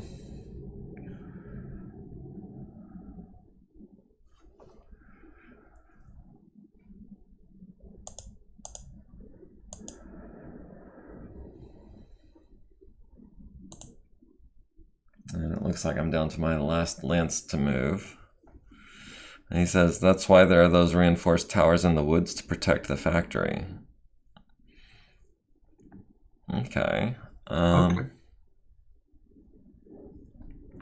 So maybe like, I don't know, maybe it would work if we had like multiple objectives, like more than like 4 or 6, but like 10 where each one counted for like 10% or something.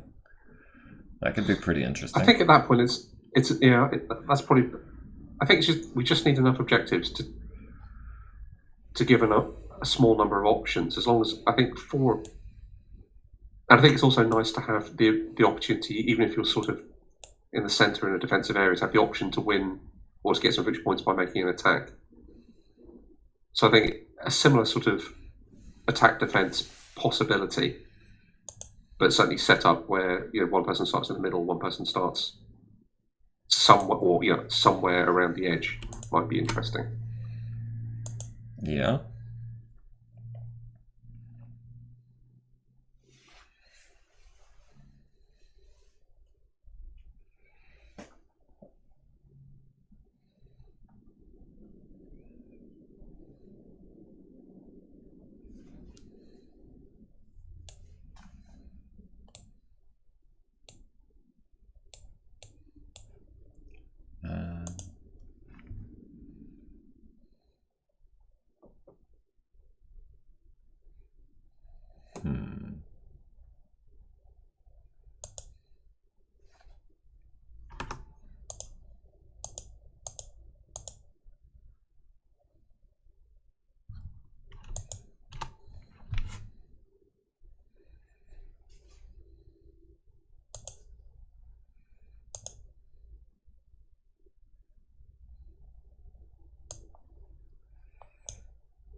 So, did you want to try to go to 2 o'clock and then take like a 10 or 15-minute break and then continue? Yeah, sounds reasonable, yeah. All right. I should be free today again until about 5 o'clock or so. So, splitting it at about the 2 o'clock line works for me pretty well, dividing the time pretty evenly. Because, again, I don't feel like either one of us is going to be down to 50% or even 67% between now and 2 o'clock. No, probably. Hopefully not. Unless there's some surprises. Yeah.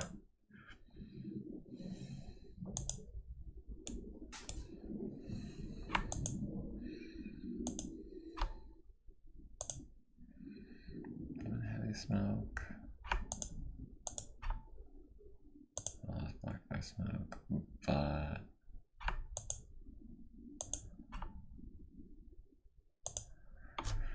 okay, we'll see. I don't know if this is a great move, but it's the one I'm going to make.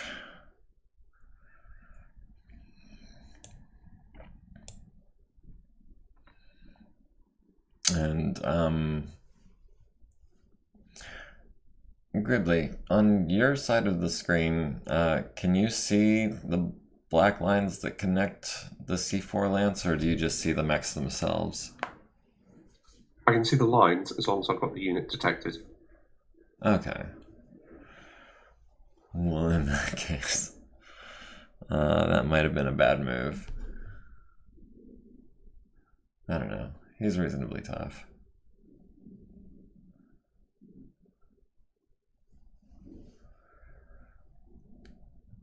It does seem odd that it gives you that much information about how I'm networked, but I guess it seems like the kind of thing that would maybe be hidden in a double blind match, but I guess the rules are how they are for a reason.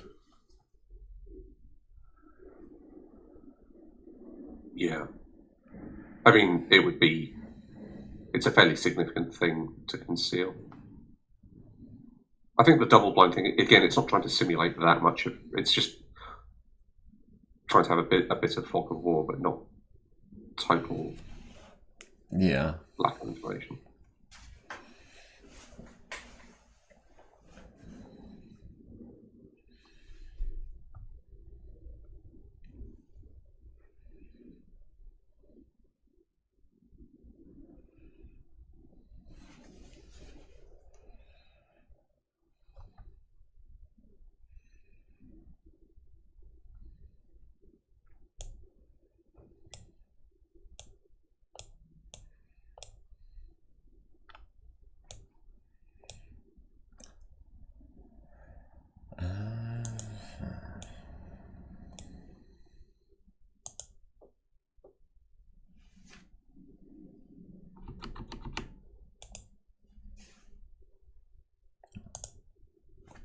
No, I didn't mean to click there.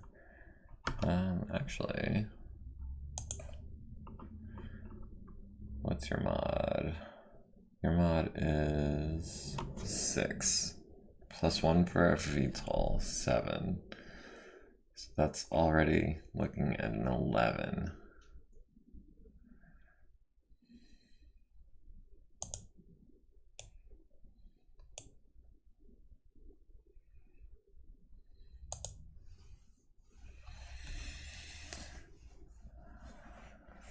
Alright, so that should be moving into the arrow, right?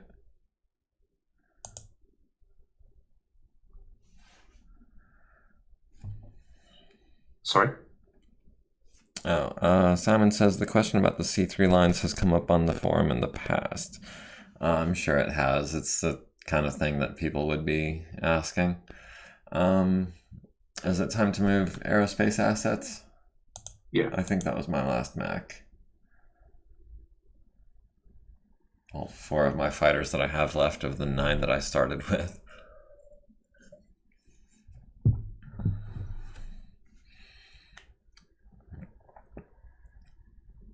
So is it something that they're thinking about changing as far as the C3 lines, or is that something where they've considered it and come to a decision and this is how it's going to be? Or I'm curious.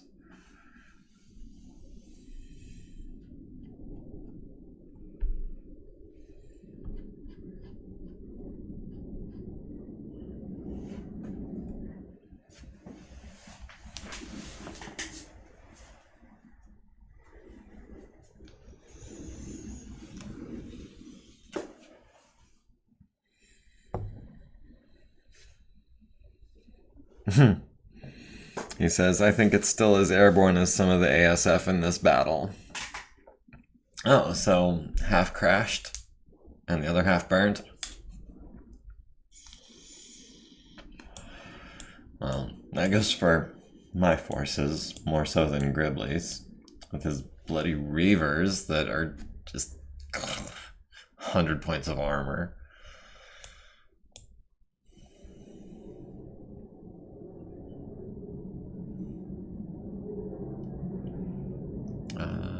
Crab velocity. This is where I need to start playing Favourite Son again. No.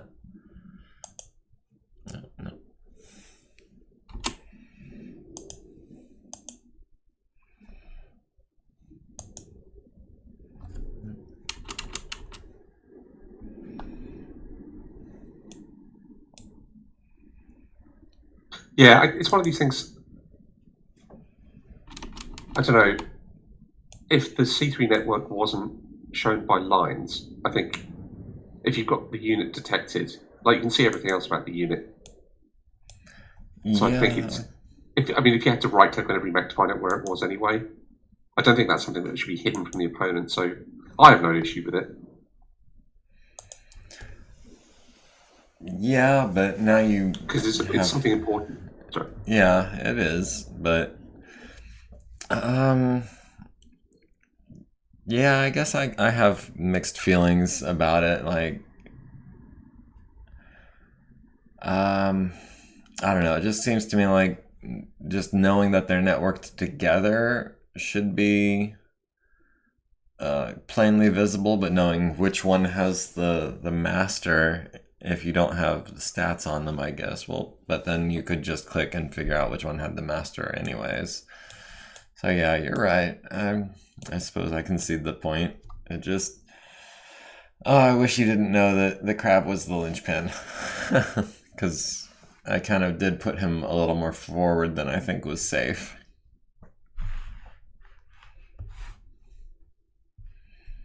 And just being able to know at a glance, oh, if I take this mech out, the whole network fails, you know?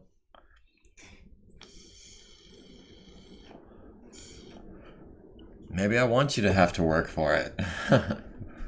No, I'm joking. Everything in this game, yeah, it doesn't need to be more difficult than it needs to be.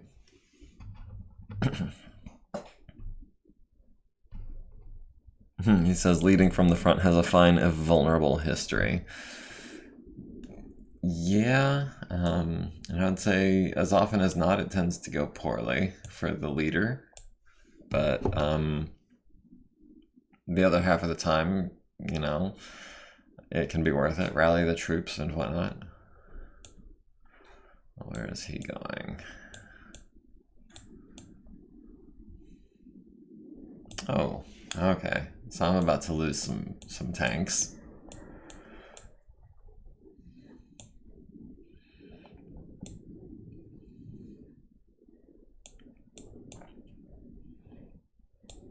Unless...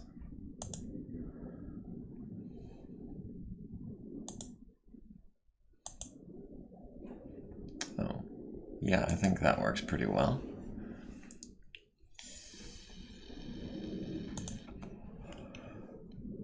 Maybe I can force a piloting roll. If I could lawn dart one of those Reavers, I would be so happy. The word you're looking for is heroic. If you win, and if you lose, well...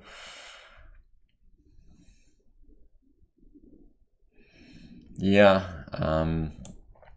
yeah, my crab is being a hero right now.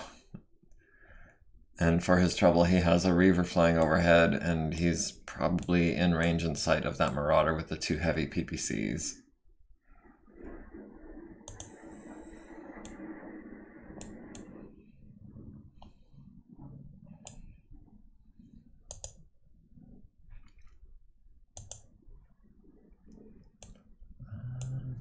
How about we accelerate twice and go up?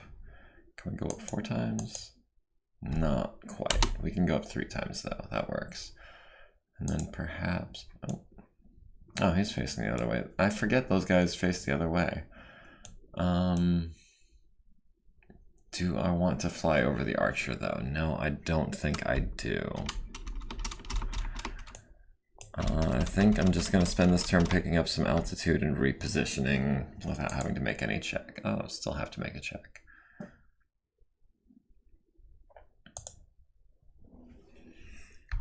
Okay, let's try accelerate, go up, or maybe we can take a shot on this crow. Yeah, I think that's the move for now. And we've got significantly more thrust than we did last time. And this guy, yeah, lightly armed, and still an 8. Well, oof. Oh, that's because this guy's taken like a buttload of damage. Okay, well, we'll accelerate once, go up twice, maybe come around this way. Still need an 8, still need a 12. Okay, well, how much thrust can we use this turn? And I'm sorry to my audience for not being more familiar with aerospace rules, but yeah, it's a little bit of trial and error for me right now. Simon asks, are you using the StratOps Aerospace Force rules regarding lawn darts or just Total War? Okay, StratOps. Yep. Yeah, practically missing a wing, avionics damaged, structural integrity down to 1. This thing is trashed.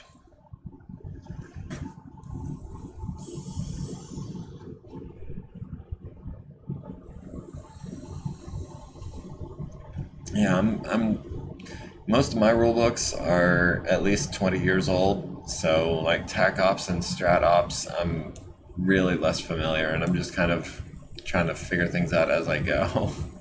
Yeah, I mean, I need to get the updated versions because I do something. I usually check the errata, but sometimes when I've been trying to make sense of some of the things, where the errata's changed a few times, my copies of Total War and TAC Ops are very old. I picked up the new version of Campaign Ops, the new 2-volume TAC Ops. I should get that. I think they're pretty. They're not too expensive. I think on like Drive Through RPG or whatever. So it looks like everyone except for your Mantis and your Crow made all of their piloting checks. And they just side-slipped harmlessly, so that's not a big deal.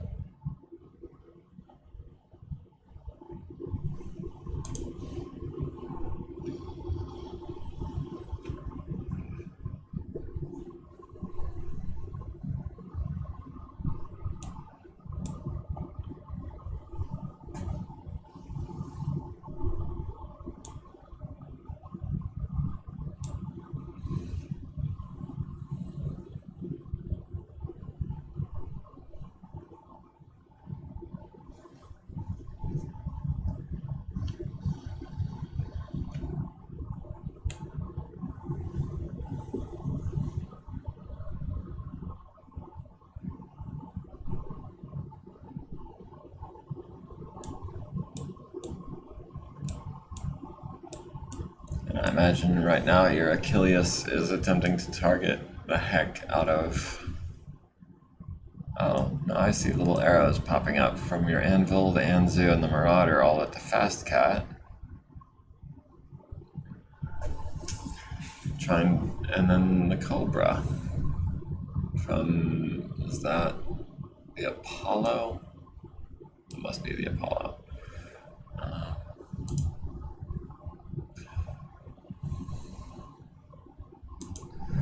Can't target him.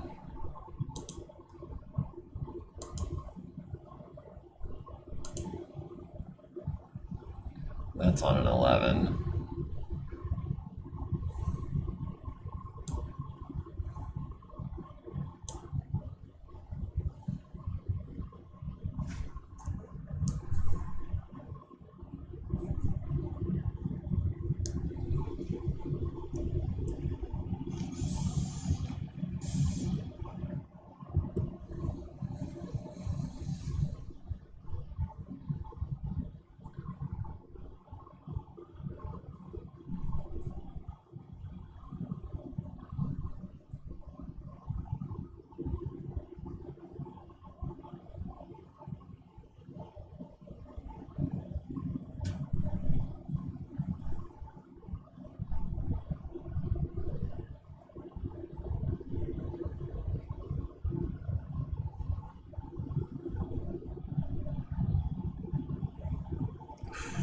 Man, that is a lot of tag. Yeah. That's a +9. That's a 17. Wow. That's a 15. And that's out of range. Alright, well, I guess I'm not doing much tagging this turn.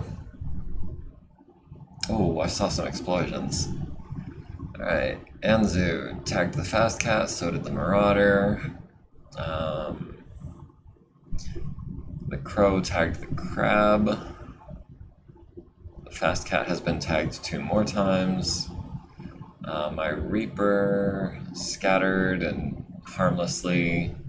The Long Tom scattered and damaged some terrain.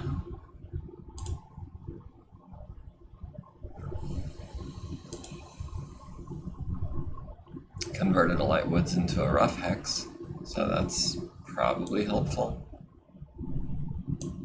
Yeah.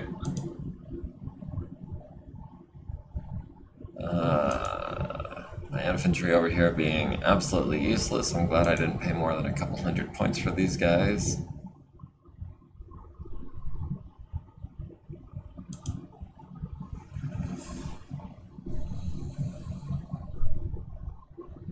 And these infantry over here holding this objective, which is worth more than what I paid for their points. Oh, have we got a shot? On a 10? Yeah, we'll take that.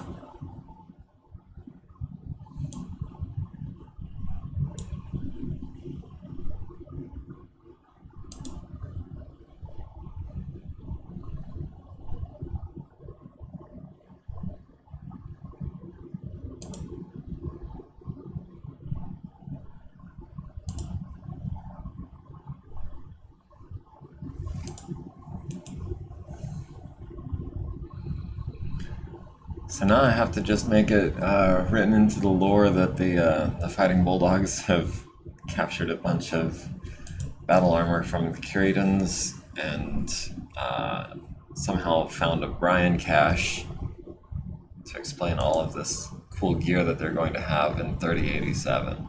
Assuming they survive that long, which seems like a pretty safe bet, at least. Yeah. Well, I mean, the Jihad was pretty bad on a lot of mercenary commands, but yeah, hopefully. Spend it out in the periphery. It's nice and safe out there. Well, not during the clan invasion, it's not. No, true. I mean, yeah.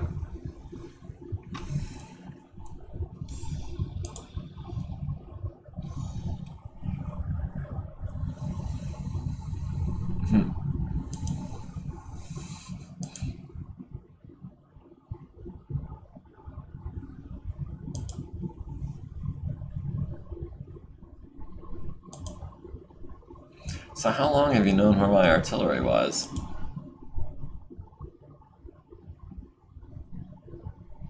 I mean, at least 3 or 4 turns. Oh, I had sensor returns from the crow, but I got crows down about on the same line as your fort. I was picking up a concentration of unmoving blips, so I just started firing on them from there. well, I decided to start moving them out, and you happened to be on top of where I was moving them to. So that was fun. Yep. 12s. I don't suppose there's any difference there, no. There wouldn't be.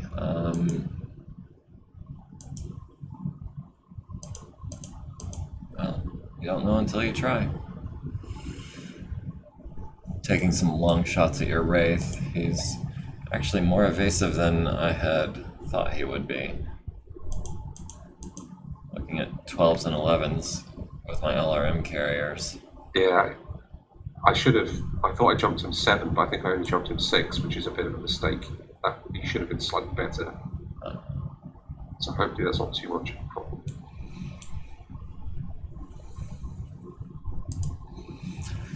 Well, he might take a little bit of damage, but probably not that much. I say probably, but I'm about to unload, I think, 14 LRM-5s at him.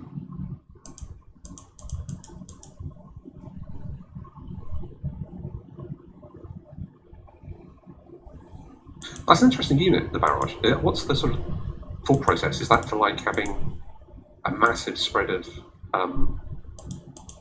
thunder and smoke X's, or what?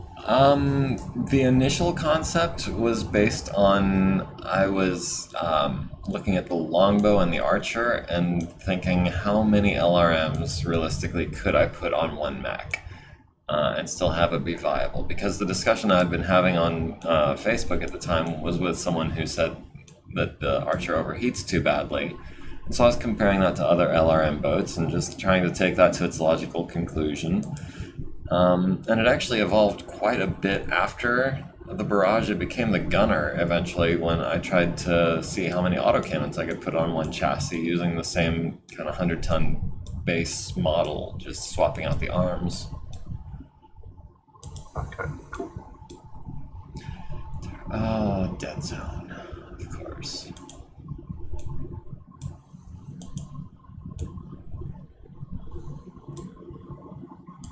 Well, didn't realize I was at the wrong elevation for that.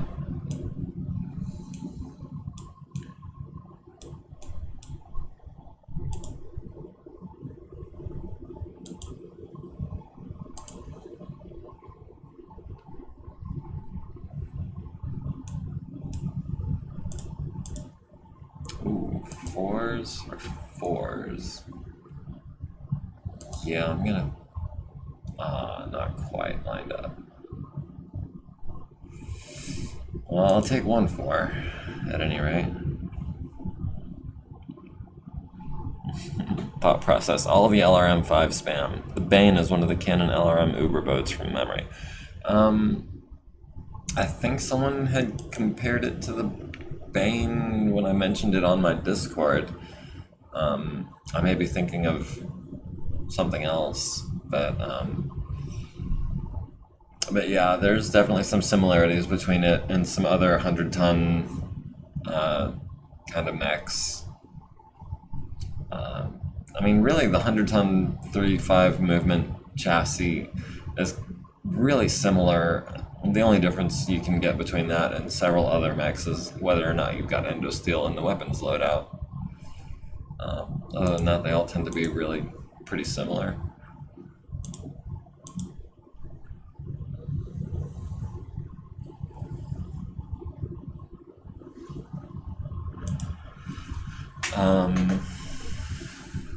That said, yeah, I mean, I'm not the first one to come up with the idea of how many LRMs can you stick on one mech. But like I said, I was just trying to take it to its logical conclusion and make the argument for LRM-5s versus LRM-20s or something like that.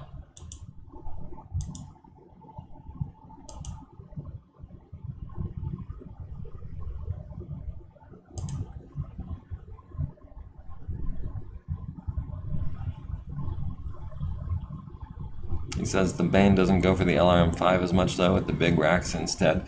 Yeah, most cannon mechs, it seems like, do tend to go for the LRM15, LRM20 more than the LRM5s.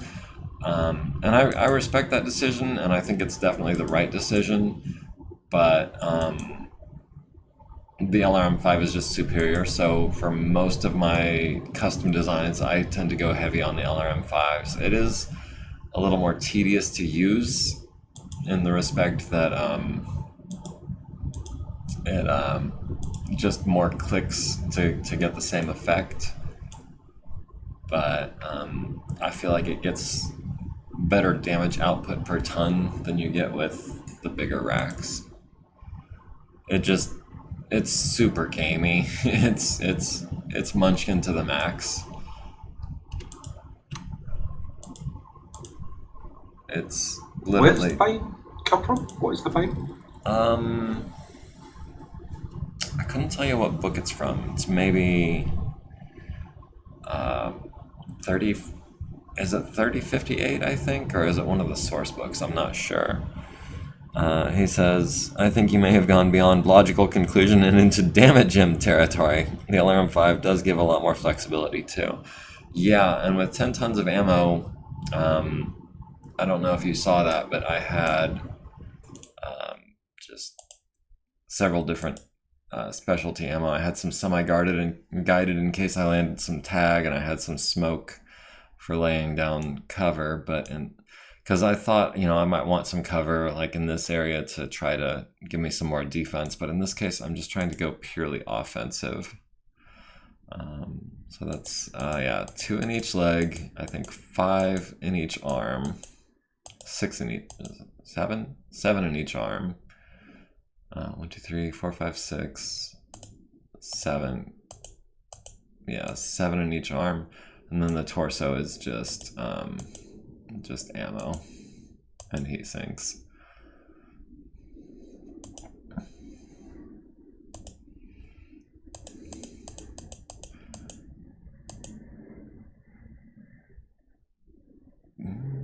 Yeah, okay.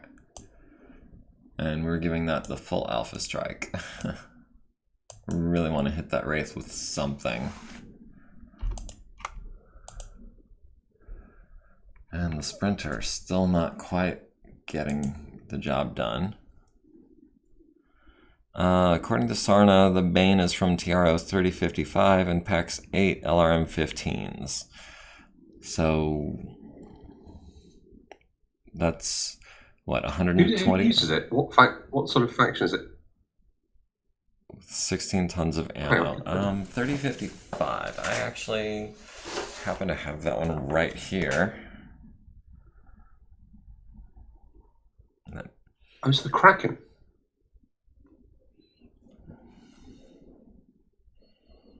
I've got a Kraken in here.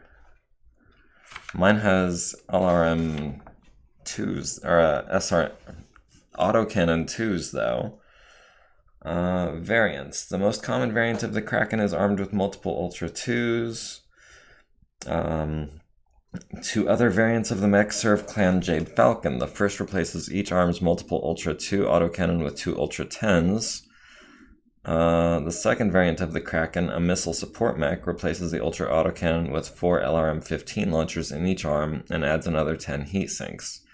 8 tons of ammunition supply a total of 64 rounds to the 4 launch systems, more than adequate material for most fire support missions. So apparently that is a Jade Falcon variant. Right, okay. I'll just look, the Kraken. Yeah, I know the Kraken. I'm just looking at the artwork on Sarno when it shows a picture from the recognition guide Ilclan, number 17. It looks much improved from the original. Or, well, I don't know, the 3055 version looks a little bit goofy. The one for the recognition guide, the Ilclan one, looks really cool. Yeah, I always thought the artwork in the 3055 book was some of them had like strange perspectives. The Kraken in particular, I thought the legs were very weird. I thought it looked very unbalanced with very long and ungainly feet. I don't have the recognition guide to compare it to, though. It's like the anvil as well. Like the artwork for that is kind of a little bit goofy, but then I've seen lots of other artwork from. There was one from the BattleTech card game, and there was one. There was a guy who used to post on the old BattleTech forums, and his avatar was a picture of an anvil, and it looked brilliant. And that really made me change my mind about that mech as well.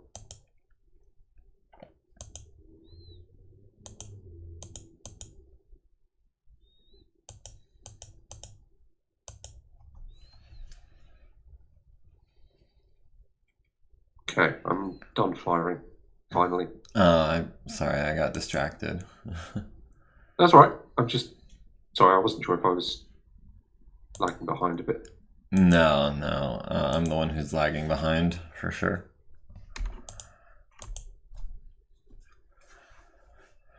Alright, so we could do 2 10s and build up a little heat. That's a 13. That's... Oh. That's a 13.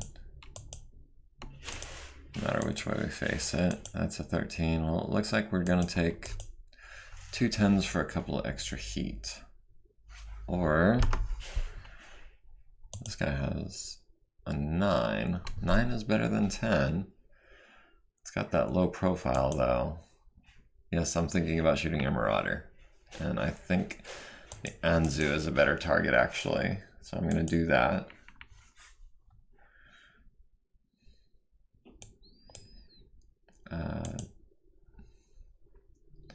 On a 12 versus an 8. Yeah, I'll take the 8. Let's try to concentrate some fire up there.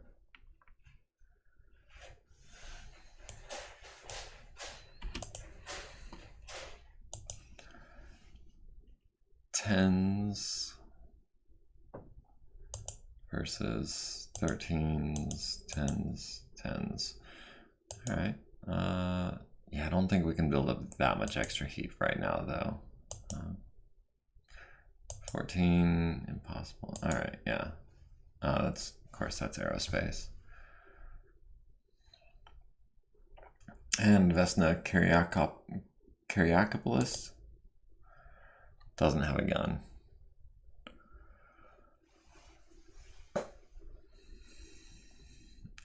Oh, other pilot also doesn't have a gun. Kutle Erbakan. Sounds like pig Latin. Kutle. Both Reavers have lost altitude.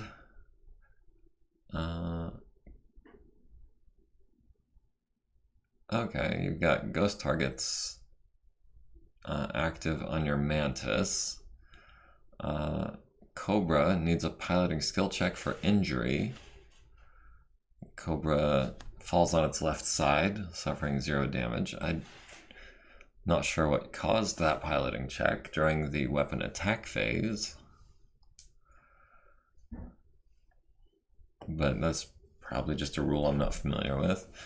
Apollo at the Fast Cat landing 9 damage to his front legs. Wolverine missing on a 12. Jump Platoon missing a Crow on a 10. I was kind of hoping to knock that thing down, but I mean, it was a long shot, I know. Wraith missing the Foxtrot entirely on 2 10s. Cobra at my Gauss Platoon, killing 6 of them and finishing off the platoon. That was the one towards the middle of the map, right? The one in the woods?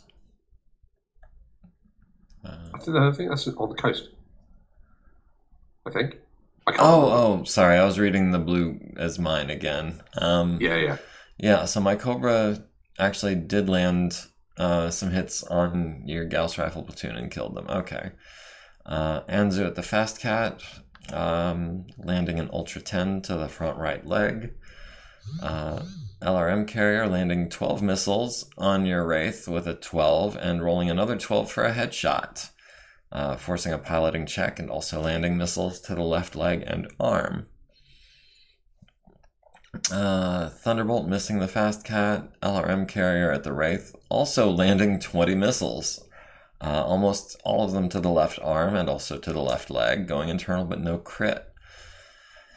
Your archer at my crab, landing 12 missiles to the right arm, center torso, left torso. J. Edgar into the back of the Thunderbolt, hits the arm and the leg, and the left torso rear for 2.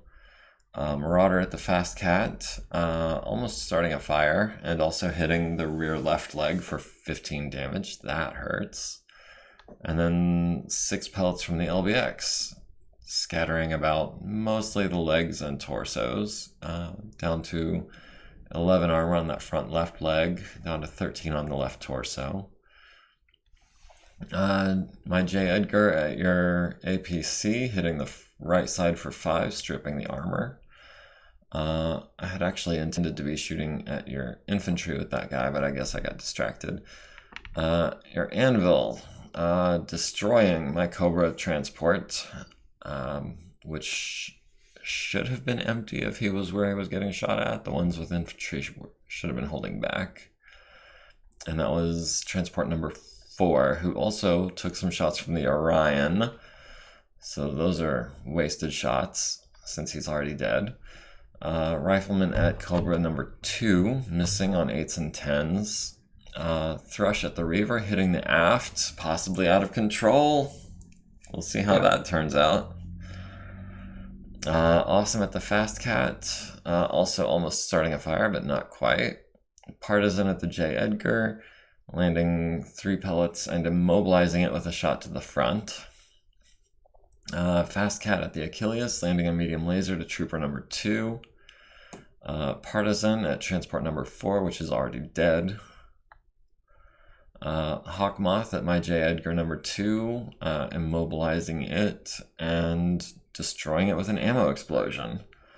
Hawkmoth on the Clint, getting a lucky through armor crit on his autocannon, as well as various pings of damage everywhere, down to 3 armor on the left torso, highlighting the Clint's biggest vulnerability, its lack of armor. Yeah, its lack of ammo is not a problem. 1 ton of ammo for an autocannon 5 is plenty. Flamebird missing the Wolverine on a 10. Mantis also hitting the Clint. 3 more damage to that left torso, down to 0, and 3 to the right torso, down to 2. Mantis on the Clint, 3 to the left arm with an small laser, 2 armor on the arm left. Clint into the back of the Wraith, starts a fire in his Hex, but doesn't do any real damage. Gauss Rifle at my Cobra, hitting the rotor for no effect. And then the other Gauss Rifle platoon, hitting him in the front, down to 4 armor there. Reaver on the Crab, hitting the left leg with both shots from his Ultra 20, transferring into the left torso. And then also landing a Streak SRM 6, 2 Streak 6s. So that's center torso, right leg, and then right torso, right leg, right arm. So that really hurts. The linchpin of my C3 network is now legged. I wish I could just get out of the cockpit and run away and just leave the C3 network active. Yeah. Barrage firing on the Wraith, landing 3 missiles to that left arm. And it looks like missing with everything else. I mean, on an 11, that's a 1 in 12 shot, so I wasn't expecting to hit with more than 1 or 2, but I don't know. It would have been nice. Reaver number 2 at my mobile Long Tom, hitting with, looks like 2 Streak 6s and destroying it by taking out that left side. Your Cheetah at my Trident, hitting the engine in the aft and transferring into the structural integrity. 6 to the right wing, 6 more to the right wing. And then Cheetah number 2 at my Trident, hitting the right wing into the structural integrity, damaging the landing gear. Right wing again. Cannoneer at the Wraith on 12s and missing. Jenner at the Gauss Rifle platoon, killing 2 guys. Crab at the Anzu missing on 9s. Tigress at the Anzu missing on an 8. Terrier on the Anzu missing on a 10. Crab falling down, taking 5 to his remaining leg, and making his first consciousness check. Phew. Yeah, that was a good round for you. We'll see. We'll see what happens to the Reaver first, because that's like 2,400 battle value. So. Oh, is it? I didn't realize it was that much. I figured it was like 12 to 1,500. So my now badly damaged Clint, who didn't quite take any internal damage, but is down to less than 5 armor in 4 locations, does have a chance to punch or kick, and I can kick you on an 8, punch you on a 10.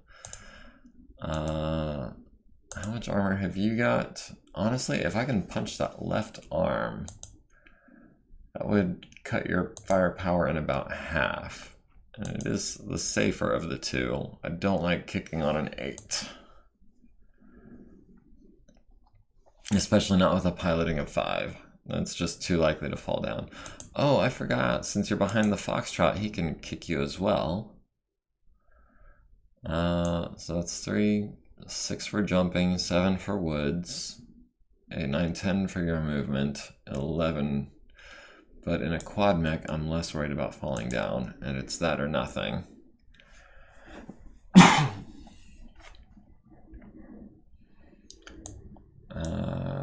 Jenner can kick the objective, but I don't think I will. Oh, luck of luck. I did land the hit. I did get the left arm. So that is your 2 medium lasers out of action. And 1 transferring into the left torso. Yeah, and the Foxtrot missing, obviously, but then he tries to fall down. If he hadn't been in a quad mech, he would have. Virank says LBX clusters are a favorite of his, and he also says another good round for Gribbly. Multiple of those in a game, and it will end soon. Yeah. I think last time we checked, my battle value was down. Oh my goodness. The Reaver is down, crashing for 320 damage. Ow. Yeah, destroyed by ejection. Trident succeeds. So that hurts. That's going to cut into your percentage pretty heavily. Like about 8%, 7 or 8%, you think? I don't know, something like that. Just from that one fighter, which, I mean, that one fighter and those 2 medium lasers is really about all I accomplished this turn. I landed a couple of other hits, but nothing major. I killed a couple of your infantry. So you're down to 88, almost 89%. I'm down to 80%. But I'm holding 2 objectives, and I'm about to start contesting a 3rd really well once I get reinforcements there.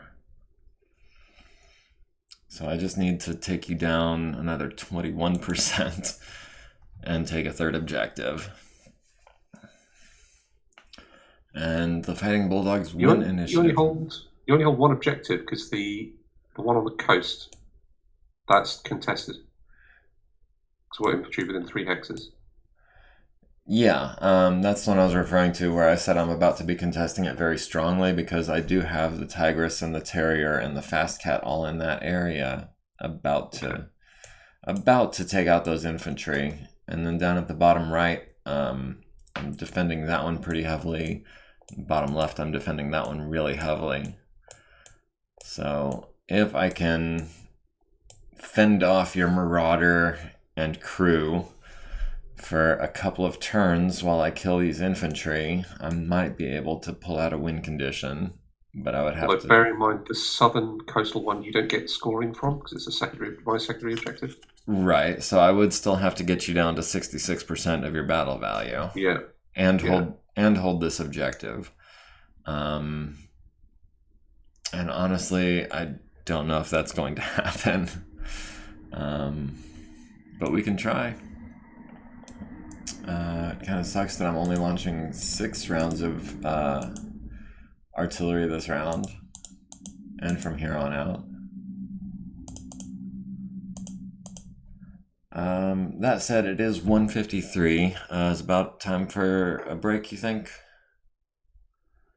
Yeah, we can take a break, right? All right. So we will be reconvening in about 15 minutes or so. Enough time to grab a smoke and a snack, go to the bathroom, stretch our legs, things like that. Hope to see everyone in the chat join us again in about 15 minutes when we go live again. For what I suspect will be the exciting conclusion of this battle, as I get my butt thoroughly handed to me. Yeah, because that's 9 mechs and 2 tanks, all coming after, and those are all heavies and assaults, where I've got, what, maybe 5 or 6 mediums, one of whom has 1 leg. But we'll see what we can do with maybe some artillery. All right, so with no further ado, appreciate everyone joining us. Hope you'll come back and join us some more. Simon Landmine, latest follow. Yes, shout out and huge thank you there. And thank you, Gribbly, for, I guess, reaching out to Simon and cluing him in that we're using his maps. They've been a lot of fun. Very interesting map setup that we've got here, and credit all goes to him. And we will see you guys here after the break.